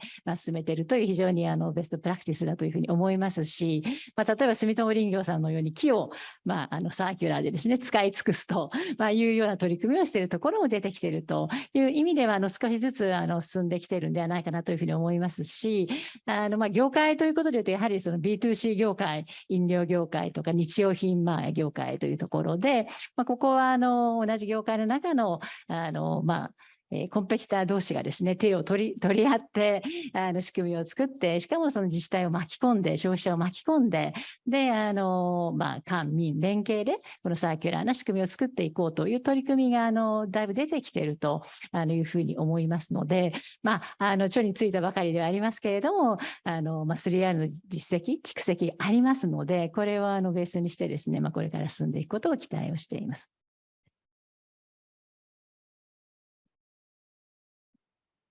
Thank you, Noda-san. And also we heard in the presentations earlier about the important initiative G4CE, which was launched in 2021 by Keidanren, MOE, and METI. So from the Keidanren perspective, can you present G4CE, the Japan Circular Economy Partnership, how it was created and its goals, and perhaps as you are also Veolia Japan president, and Veolia Japan is a member of G4CE, can you rapidly introduce one or two of the initiatives shared by Veolia in G4CE? J-FORCE はですね、2021年の3月に立ち上がったプラットフォームなんですけれども、もともとは2020年に脱炭素社会に向けて、環境省とそれから経団連で、どうやってですね、この脱炭素社会を作っていくかということで、定期的に意見交換会をしましょうということで、当時の小泉大臣とそれから環境委員会の方で対話を始めました。これ2020年9月です。で、その対話の中で、やはりサーキュラーエコノミーというものが脱炭素社会の実現という観点から重要であるよねということで合意をしまして、で、2021年の1月に環境省とそれから経団連で連携合意と、サーキュラーエコノミーを推進するということで連携合意に至りました。で、それを受けて3月にJ-FORCE Japan for CE ということで経産省さんにも加わっていただきまして、経産省、そして環境省、そして経団連と、この3社で、日本の中で、サーキュラーエコノミーを進めていこうと、いろんなその知恵を、共有をしていこうと、そして国際発信もしていこうねということで、今、取り組みが進んでいます。125社の企業団体がすでに参加をしてですね、さまざまな情報交換、をしているという段階です。で、私どもベオリア、リサイクラーという立場で、すでに花王さんですとか、ユニリーバーさん、それからライオン P&G さんと一緒に、自治体は東大和市さんとか常総市、それから狛江市というところが入って、自治体が市にですねコレクションボックス、そのハイボトル、そのシャンプーとかデタージェントの石鹸とかのですねハイボトル、プラスチックボトルをコレクションボックスに市民が持ってきていただいて、でそれを私たちのリサイクル工場で処理をしまして、でもう一回ボトルに水平で戻すということができないかということで今さまざまな実証実験をしているところです。これはJ-FORCEの中でも紹介をさせていただいていまして、あとはそれ以外には私たちも水の処理をする会社でもありますので、下水とかですね、排水、この下水の汚泥、最後に残る汚泥、ここからその電気を生み出すとかですね、堆肥を生み出すとか、この埋め立てとかその焼却をせずに、この下水の最後の廃棄物をですね、どうやってエネルギーにもう一度生まれ変わらせるかというようなこともやらせていただいて、それもJ-FORCEの中でご紹介をさせていただいています。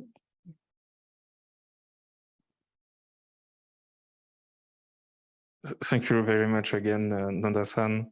And also still about G4C initiative, IGES is the secretary of the initiative. So would like to add some comments to Mrs. Noda's answer. And can you share with us how the initiative has been growing since its creations with some examples, and how also it can be strengthening the public and private partnerships? はい、ありがとうございます。事務局ということでスライドを用意してまいりました。ちょっとお願いいたします。はい、ですね、このようにJ ホース、4月に第一次募集で参加メンバーを募集して、その時点で100の企業機関さんが参加いただきました。で、現在はもうどんどん増えて、今146、150近い企業機関がメンバーとなっていただいてまして、で実施したのがすでにご紹介いただいた事例の収集です。でそうですね、次のスライドお願いします。もう一つお願いします。次お願いします。はい。はい。このようなウェブサイトを通じて、世界に発信したりですとか、メンバー間の情報共有に使っていただいているということで、こちらを見て皆さんの新しい機会にも欧州の皆さんの新しい機会にもしていただきたいなというふうに思っています。そうですね。じゃあ次お願いします。はい。でさらにこれまでに6回官民対話を政府の皆さん、ファウンディングメンバーの経団連の皆さんで企業の皆さんと対話を開催しまして、3R 循環経済、ファイナンシャルセクター、消費者行動の専門家などをお招きして、議論を深めるとともにメンバーの皆さんが抱えていらっしゃる課題などの整理を進めてきました。次お願いします。こんな感じでですね、ライフサイクルの全体で皆さんがさまざまな課題をこのように持っていらっしゃるということが分かりまして、次お願いします。このような形で、これからそれぞれのカテゴリーに応じてどういったその課題があってどのように対応していくかということを官民同時に議論しているという状況です。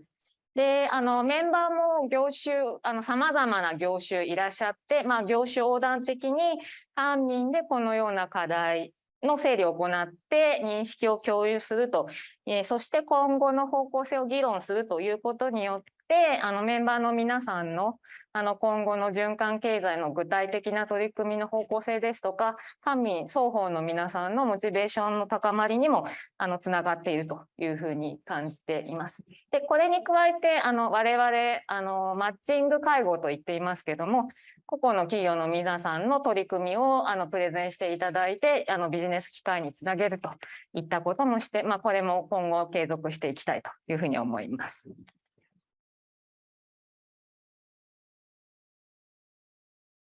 Thank you very much, Aoki Suzuki-san. And also to have a reaction from Europe, maybe, Mrs. Cooper. I must refrain from looking behind me.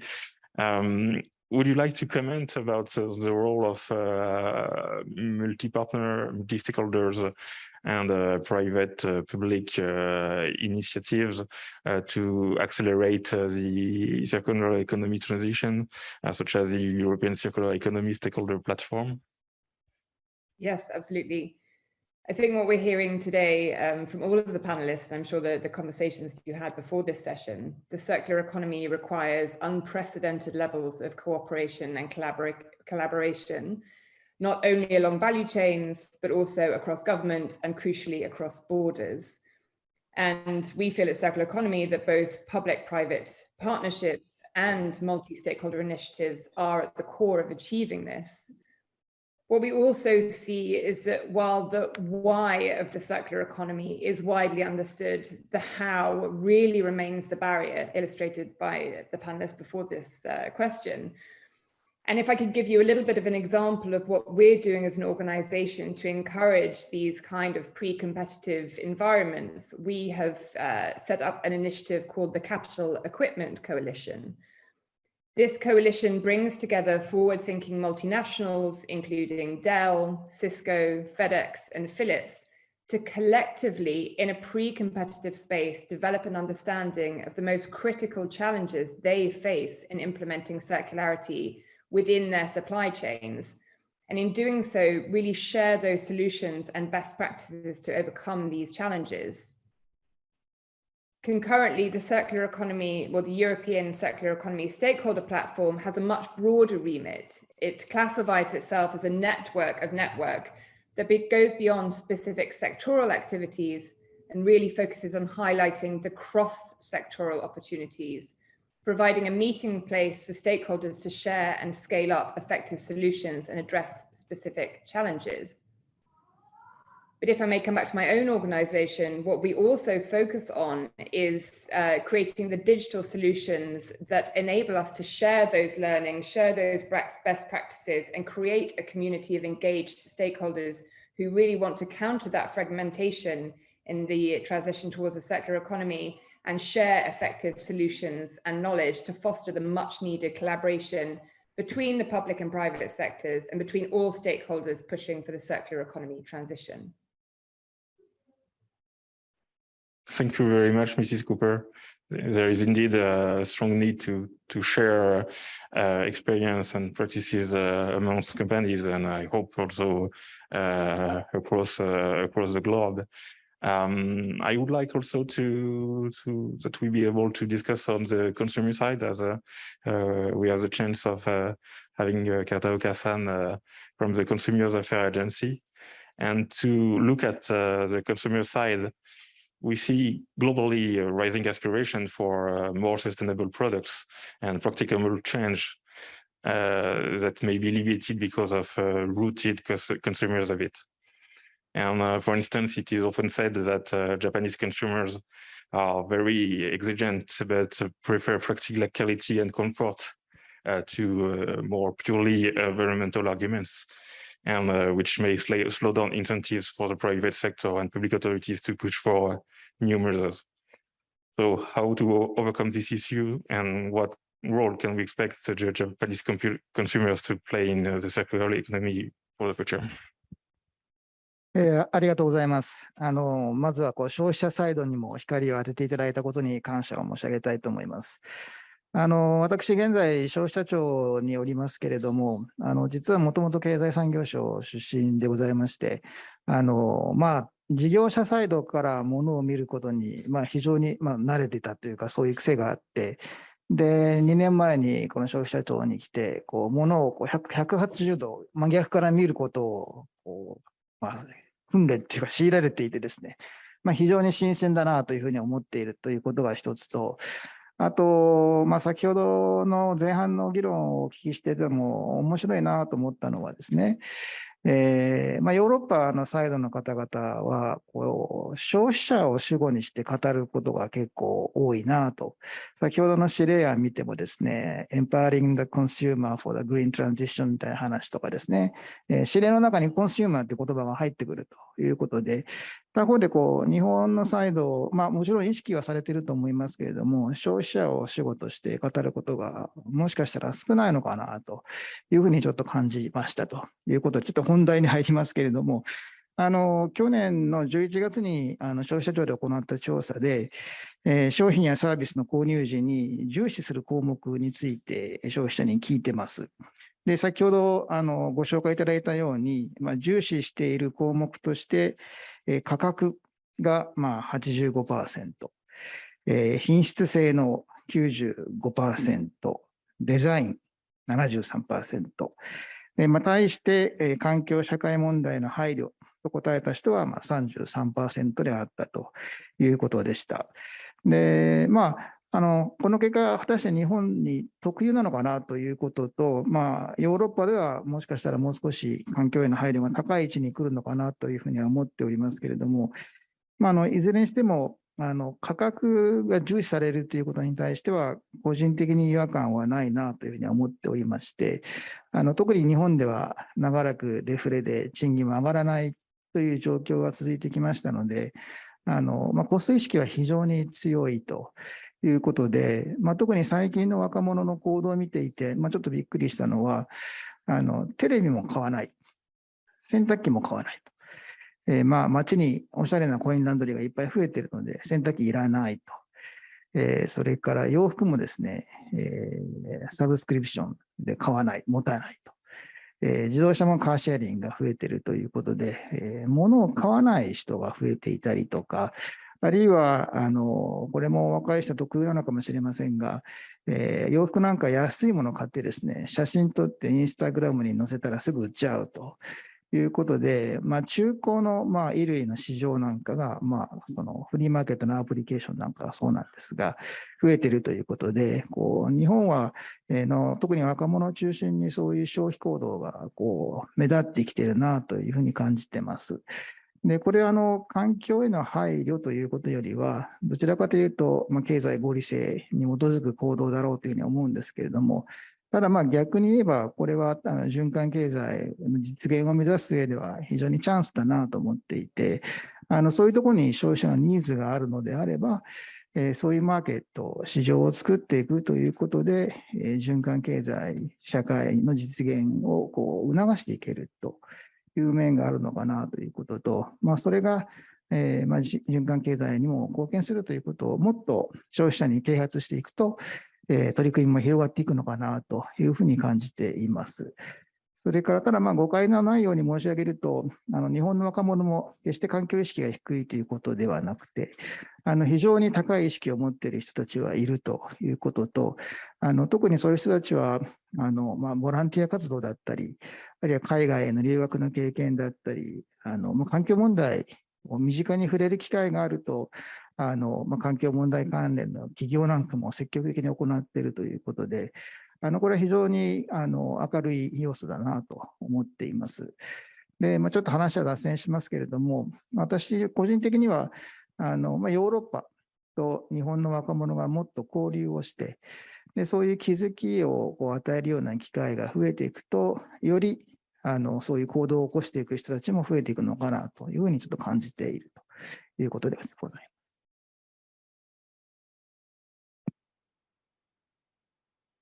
Thank you very much, Kataoka-san. This is indeed very important to understand the market and the fact that consumer might have different practices, as you said, with the TV or some alternatives, and indeed, so some exchanges between citizens and consumers is always very useful. So to hear also from France and also to have some data there also. According to the 2021 Responsible Consumption Barometer realized by ADEME with GreenFlex, 72% of consumers were mobilized in favor of responsible consumption.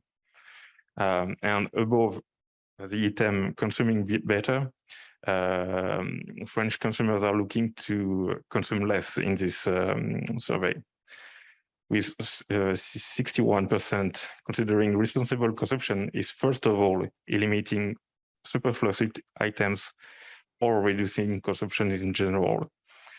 So, Mr. Marion, what place is the call for sobriety taking in the transition to circular economy, and how public authorities and companies in France are reacting to it? L'Agence de la transition écologique, on vient de réaliser un document de 650 pages qui est le scénario transition 2050, qui vise à regarder quels seraient les modes de production et de consommation qui devraient évoluer à l'horizon 2050 pour atteindre non seulement la zéro gaz à effet de serre ou la neutralité en matière de gaz à effet de serre à l'horizon 2050, mais aussi d'atteindre nos objectifs en matière d'économie circulaire et de diminution de l'enfouissement. At ADEME, we have just finished realized a report called Transition 2050, that is a prospective exercise that aims to look at change that we need to carry in order to around our lifestyle of production and consumption in order to achieve carbon neutrality by 2050, and also to achieve the objective that we have set for circular economy that have been already mentioned. On a 4 scénarios. Un premier scénario qui est basé sur la sobriété, un deuxième scénario sur la coopération entre les territoires, un troisième scénario de technologie et un quatrième scénario de réparation.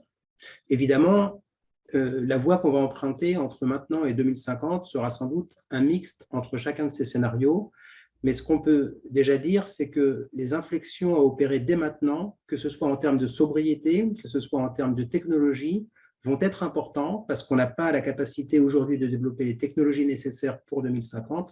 Et on n'est pas non plus encore dans un monde qui se sent parfaitement à l'aise avec une sobriété qui serait nécessaire pour le scénario numéro 1. So with this report, we have set out four possible scenarios to realize those objectives. The first one is relying on sobriety, the second on cooperation between territories, the third on technology, and the fourth on reparation. So one possibility is indeed to go through technology, but maybe some of the technologies are not yet mastered. So it will be important to have a mix of all the four scenarios in order to, if we want to be able to achieve those ambitious objectives. And since as of now, we already have to start some impulsions regarding both technology and sobriety, and we can see that there is an appetite for sobriety as showed by consumers. Mais une fois qu'on a bien compris que les consommateurs avaient la volonté d'aller vers plus de sobriété, il faut aussi pouvoir les accompagner pour comprendre quels seraient les produits, les modes de consommation qui seraient les plus vertueux. Et pour ça, on a développé un programme d'affichage environnemental qui permet de comparer les produits entre eux en fonction de leur impact sur l'environnement, en matière de ressources, en matière d'émissions de gaz à effet de serre, en matière d'eau potable, de dégradation de la qualité des eaux. In order to support consumers who want to go towards more sobriety, we need for that to help them better understand how to have a responsible consumption. And to do that, we have put in place a system of environmental labeling to help them know more about the environmental impact of their products. La question ici n'est pas de contraindre ou d'obliger les consommateurs à acheter des produits plus vertueux, mais à leur apporter une information fiable pour que, en fonction de leur choix, de leur envie, ils puissent décider d'acheter un produit en le comparant à d'autres sur lequel on aura la garantie d'un impact environnemental au titre de l'économie circulaire qui serait inférieur à un autre. The point of this environmental labeling is not it's not to force consumers. It is really to inform them so that they can choose products that have the least environmental impact and that they can really understand the facts and make choices that are based on this information. C'est un sujet qui est attendu par les consommateurs et qui est vertueux dans la mesure où, au fur et à mesure que les consommateurs vont se détourner de produits très impactants vers des produits moins impactants, les producteurs eux-mêmes se mettront à améliorer progressivement la qualité des produits qu'ils mettront sur le marché. So as this topic matters to consumers and more as they will shift their consumption to those more responsible products, it will impact as well companies that will also move toward more responsible products. Techniquement, c'est quand même un sujet qui est compliqué parce qu'il nécessite de réaliser des analyses de cycle de vie et d'être complet et scientifique sur l'information qu'on apporte aux consommateurs et sur le textile, sur le mobilier, sur les hébergements touristiques, sur les équipements électriques et électroniques. Ça demande un gros travail, mais qui est aujourd'hui véritablement attendu par les consommateurs et par les producteurs pour pouvoir se positionner. Voilà ce que je voulais dire. So this is a simple concept. It is actually quite complicated to put in place because the methodology of life cycle analysis is rely on scientific facts, and we need to provide complete information. And this is particularly true for textile products, furniture, touristic accommodation, as well as digital products. But we are working on it to provide such information to the consumers.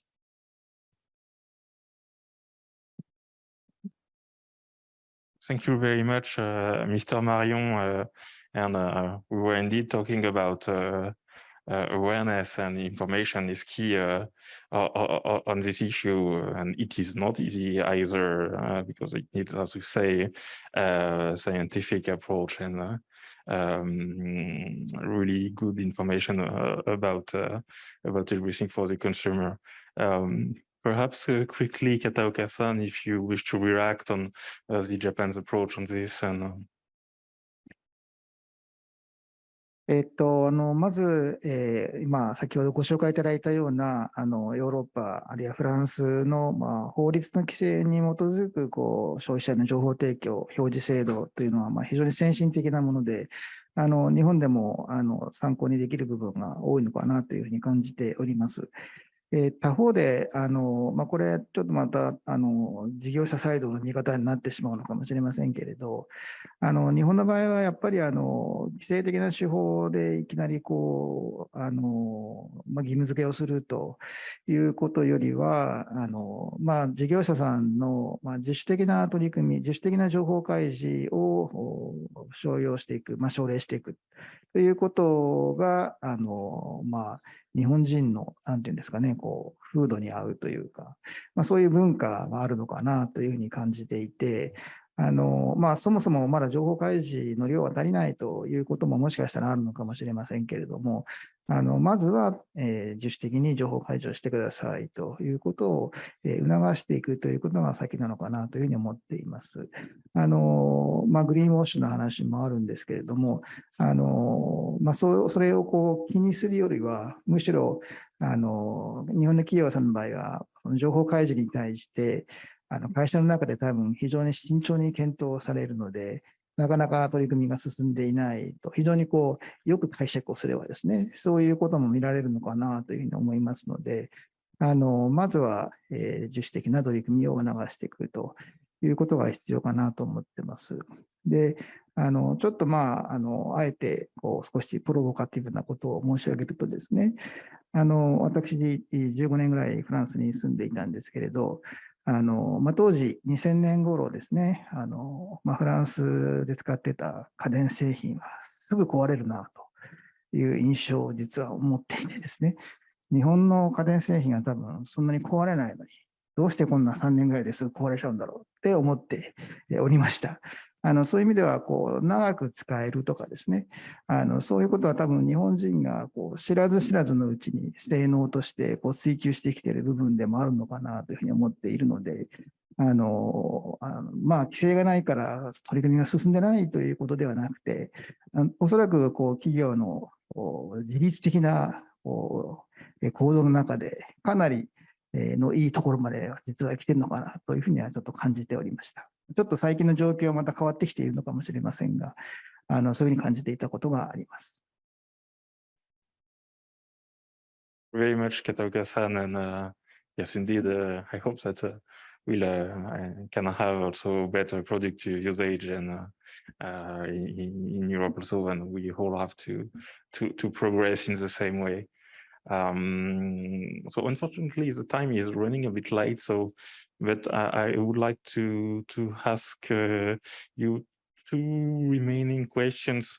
So the first one, I will address it to Mrs. Noda and Mrs. Cooper to have a business view on how the actuality and the recent Ukrainian crisis may be reshaping the perception about circular economy in Japan and Europe from a company perspective about resource security. And then very quickly, but it will be important, it would be great to hear from all of you in a few words very quickly. In fact, what is the most needed in Japan and EU to bring to one another to boost circular economy transition? So thank you. So perhaps Mrs. Noda for the crisis. Thank you. ウクライナの侵攻に関しては、やはり私は日本にとってはもうウェイクアップコールっていうふうに思っています。日本がその資源エネルギーを他国に多く依存していると、食料もそうなんですけれども、このことを知っていながらもなかなかその問題に真正面から取り組んでこなかったという面はあるかもしれません。で、このウクライナの侵攻によってやはり他国に資源エネルギーを依存するということがいかに危険かリスクがあるかということを思い知らされたというふうに思います。で、その意味がやっぱりサーキュラーエコノミー国内の中でできる限り資源を循環させるということの重要性というものがやはり再認識されたんではないかなというふうに思っています。で、経済産業省さんでもこの5月に産業構造審議会の中で資源自立経済というものを提唱しておられるというふうに思いますので、やはり日本ができる限りその資源の面で自立をしていくと。で、これもちろんウクライナだけではなくて資源枯渇の問題、それから EV とかこれからですね、やはりこの希少資源、希少金属というものが極めて重要になってくる、価格も高くなってくるという中で、日本の中で循環させる仕組みを作っていくということのやっぱり重要性が非常に今高まっているというふうに思います。Very much, and unfortunately, Titanium could not join us today, but it's one example of indeed for critical minerals to address. Mrs. Cooper, please. Yes, absolutely. Well, Japan is not alone on being dependent on imports of raw materials. So let me illustrate this through the European context and the link with the energy transition. The European Green Deal has an ambitious roadmap to make the European economy sustainable and climate neutral by 2050. And of course, the circular economy is key to achieving these objectives because, of course, to reach climate neutrality by 2050, Europe will become increasingly dependent on critical raw materials. And the Netherlands is no different. The Dutch energy transition will demand 12 to 15% of the global production of lithium. This is just one European country with a population of 17 million people, so very small in the Japanese context. And of course, the EU's race to secure access to these strategic resources is occurring in a competitive global context where other countries are also battling for the same resources. And we also know that these critical raw materials sourced outside of Europe will outstrip the limits of our planet, exacerbate increasing biodiversity loss and conflict, and of course, perpetuate a dependency on unsustainable supplies. So put quite simply, because I know that we're running out of time, the circular economy is crucial in this context because by reusing, repurposing, recycling materials we already have, we reduce our dependency on these continuingly unstable and unsustainable supply chains. So very much in the European context, we're seeing that political leaders are putting an ever-increasing emphasis and investment behind the circular economy as a means to countering resource scarcity. Thank you very much, Mrs. Cooper. And so very, very shortly, but maybe in one or two things, you wish that Japan and Europe can bring each other. Can you give each of you one very quick example? Taka-san, maybe. 特に日 EU の連携というコンテクストで申し上げると、おそらく日本企業もヨーロッパの企業もそれぞれ強みがあって、補完性があるんだろうというふうに思いますので、十分に連携協力を進化していく可能性があるし、そのためには先ほど申し上げましたけども、日本企業は特にやはり情報提供をしっかりしていくということで、こういう分野で自分の罪があるということでパートナーを呼び込むということをしていく必要があるし、先ほどスタートアップのプレゼンもございましたけども、私自身はやっぱりスタートアップはかなりその協力のつなぎになるのかなと思ってまして、IoT とかデジタルの技術がこれから重要になっていくということでありますので、ぜひスタートアップをつなぎとちょっと失礼ですけれど、の力をうまく活用して、日EU間での連携みたいなものを深めていけたらいいなというふうに思っています。Much, perhaps in Europe and in France, Mr. Marion. J'ai eu l'occasion d'échanger avec le NEDO, qu'on a aussi accueilli en France pour évoquer ces sujets-là. Et je dois dire qu'un des intérêts principaux, c'est la différence de culture, de nos cultures millénaires, et donc de solutions parfois très distinctes qui sont déployées en France et au Japon, parce que notre environnement est différent, parce que nos mix énergétiques sont différents, parce que nos cultures sont différentes. Et ça nous pousse, en France, à observer les solutions originales qui sont déployées au Japon pour peut-être pouvoir s'en inspirer. Et moi, je formule vraiment le vœu qu'on puisse continuer à échanger sur ces sujets-là, parce que l'inspiration qu'on peut prendre de ces territoires qui sont si lointains, avec une culture et avec des géographies si différentes, inspire aussi finalement la manière dont on peut pousser en France et en Europe des politiques publiques. Et je formule le vœu qu'on puisse continuer à échanger avec le Japon sur ces sujets-là. Arigatou gozaimasu.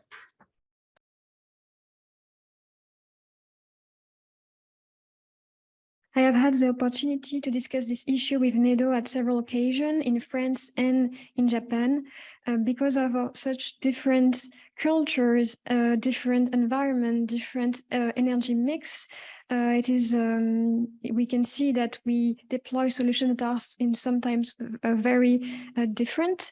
So it is very interesting for France to look at the original solutions that are put in place in Japan and to get inspiration from them, maybe to see what could also be implemented in France, looking at these inspirations.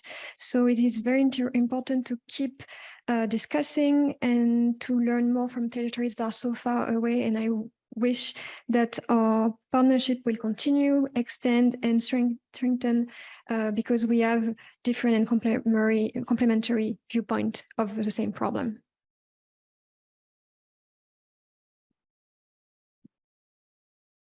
Thank you very much. And indeed, the ADEM-NEDO discussion is very fruitful. Mrs. Noda. Yes, そうですね。日本と、EU、フランス、やっぱりそれぞれ強みがあるというふうに思います。先ほど片岡さんもおっしゃられましたが、日本の企業、自主的にこれまでもリサイクル進めてきたと思いますし、低炭素ということに向けてさまざまな行動をしてきています。経団連でもさまざまな結果が出ています。それから自治体もこの 3R を進めてですね、消費者も分別を一生懸命して、横浜です15種類に分別したり、徳島県の上勝町は45種類に分別したりということで、非常に市民が熱心に分別をして、ゴミが結構きれいにリサイクルしやすいと、こういう文化、その 3R その文化というものは日本に存在していると思います。さまざまな蓄積があると。で、これに対してヨーロッパ、フランスも含めて、やはり先ほどコンスーマーの話出ましたけれども、きちんとそのコンスーマーにインフォメーションを提供する、ラベリングを表示をする、それからアウェアネスを高め教育をするということで、やはり消費者の意識が高いと、それからルールをきちんと作っていくという、そのヨーロッパならではのやはりその仕組み作りですとか、やり方というものを日本も学べることはたくさんあるというふうに思いますので、やはり双方がお互いのいいところをリスペクトし合いながら連携をして、で国際的なそのルール標準というものを共に作っていくことができれば非常に意味があるんではないかなというふうに思います。ありがとうございました。Again, very much, Mrs. Noda. And in Europe, Mrs. Cooper. Yes, thank you. So very briefly, we've talked about widespread collaboration and cooperation, but I also wanted to highlight in conclusion that we also need to remember a circular economy is not something a single business, country, or even region can implement alone. And the actions of implementing circularity in Japan, France, or indeed Europe will have far-reaching socioeconomic and environmental consequences. So I just wanted to end with the fact that a circular economy won't be socially just by default.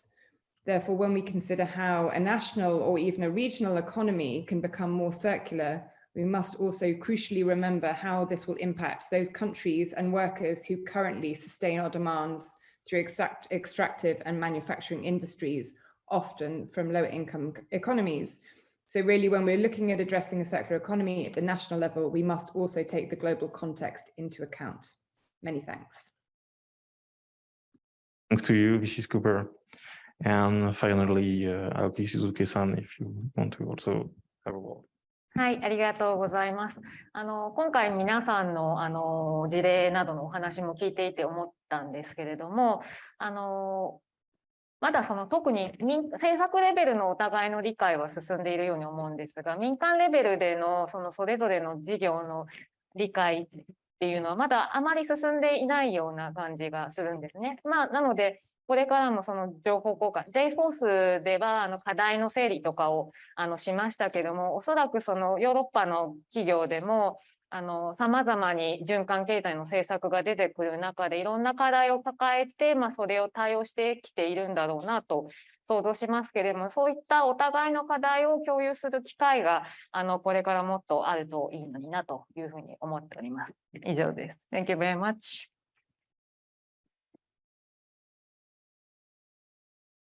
Thank you very much to all of you again. So sorry because this last round of speaking was quite quick but very rich in your last answers. Unfortunately, also we cannot take additional questions, but I hope that throughout this seminar we've had a broad view. Of course, circular economy is a very broad topic, and I hope that there will be many exchanges, including with your institutions. So let me thank you all of you again. And for closing the seminar, I will now share the mic with my colleague from the European delegations, and then once again, Hata-san from me. On behalf of the EU delegation to Japan, I would like to thank all the participants and speakers in today's seminar for taking part in it and for providing a number of valuable insights. The seminar demonstrated again the many possibilities that exist to steer the transformation of our societies and economies into secure ones. It is not an easy task, but it is worth pursuing, and the generations after us will reap certainly the benefits. Europe has been first of the blocs to change the course towards this fundamental shift and is leading the world by proposing a series of forward-looking policies. The circular economy is drawing attention in the world as the realization of a sustainable society becomes now a global issue. It is important to decouple the economic growth from the use of resources and to achieve climate neutrality by 2050. Europe cannot do this alone. We need the joint efforts of all countries and stakeholders to be successful in our endeavors. We also rely on the private sector and its innovative solutions. Therefore, a seminar like today offers an excellent opportunity for both the EU and the Japanese businesses to exchange and cooperate. As underlined by all the speakers, cooperation is important not only between countries, but also in the society as a whole and between the sectors and companies. The EU will continue implementing its circular economy policies. A number of important initiatives lie ahead. For example, as mentioned by the EU speaker, the proposal for regulation on eco-design for sustainable products will be the key to achieve the transformation to a circular economy. We'll be glad to follow up on the developments in that area and to continue exchanges with our Japanese counterparts. Thank you very much.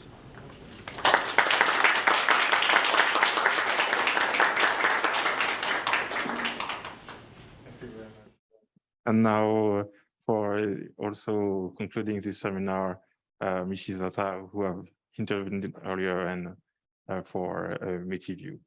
Thank you. Thank you. ありがとうございます。日本語で話そうかなと思います。というのも、たくさんのディスカッションを聞いて、非常に思うことがいろいろありまして、これは日本語で喋った方が早いということで、改めまして、本日のセミナーにお招きくださり、また開催してくださり、ありがとうございました。非常に多くの講演を皆様から伺うことができまして、フランス、EU、そして日本のそれぞれにおいて様々なビジネスが生まれてきていること、そして社会の変化、政府のアクティビティというものがそれぞれ CE をどうやって前に進めたらよいかという方向に向かって動いてきているということが実感できました。実を申しますと、私3週間ぐらい前に、フランスではないのが残念ですけれども、ブリュッセルに行ってまいりました。そこで何回かお昼を購入するわけですけれども、お弁当のボックスが紙であったり、カトラリーが木であったり、コンポスタブルなプラスチックであったりということで、目に見える形でその社会が変わっていくということを実感できたというようなことがございました。また、EU の担当の皆様とお話をする中で、先ほどもトランスペアレンシー、消費者の選択というお話がありましたけれども、EU の取っている政策というのは私たちが考えている社会と非常に近いのではないかという印象を持ったところでございます。というのは日本においては、例えば家電を買うときに関してのトランスペアレンシーというのは企業が開示する。それに加えて小売店ですね。家電を売っている小売店がまた独自にインシュアランスをつけるというような形で、例えば修理を安い価格で10年間エクステンドしますよというようなサービスが行われています。そういったことも消費者が買うときに情報提供をされ、消費者がそれをどう受け取るか、テイクするかしないかということを決めて購入をしていくわけです。規制のあり方、社会のあり方ということは違えど、皆少資源化、長く使うこと、そして消費者がより使いやすい社会になるようにという思いは一緒なんだなということをブリュッセルでも感じましたし、今日また再認識したということでございます。また、消費者の動きというのも EU、フランス、日本、それぞれで変わってきているということも実感されまして、環境という中で企業はコストになるのではないかというような不安も多く聞かれますけれども、将来は明るいのではないかと、今日のセミナーを伺って改めて思いました。環境活動としての取り組みだけではなく、経済活動の一環としてビジネスの主要な取り組みになっていく未来に向けて、企業同士、それから社会と企業、また政府と政府、国を超えたような協力がこれからも、広がっていくことを私も共に願うものですし、今日のようなセミナーがまいた一つの種がですね、さらなる対話の、拡大、進化に向かって進んでいける一つの機会になったのではないかと思います。最後になりましたけれども、日本とフランスをはじめとする EU 各国との循環経済分野、いろいろなレイヤーでの協力がこれからも深まっていくことを確信しておりますし、またそういったことに向けて政府としても後押しをしていければと思います。本日は誠にありがとうございました。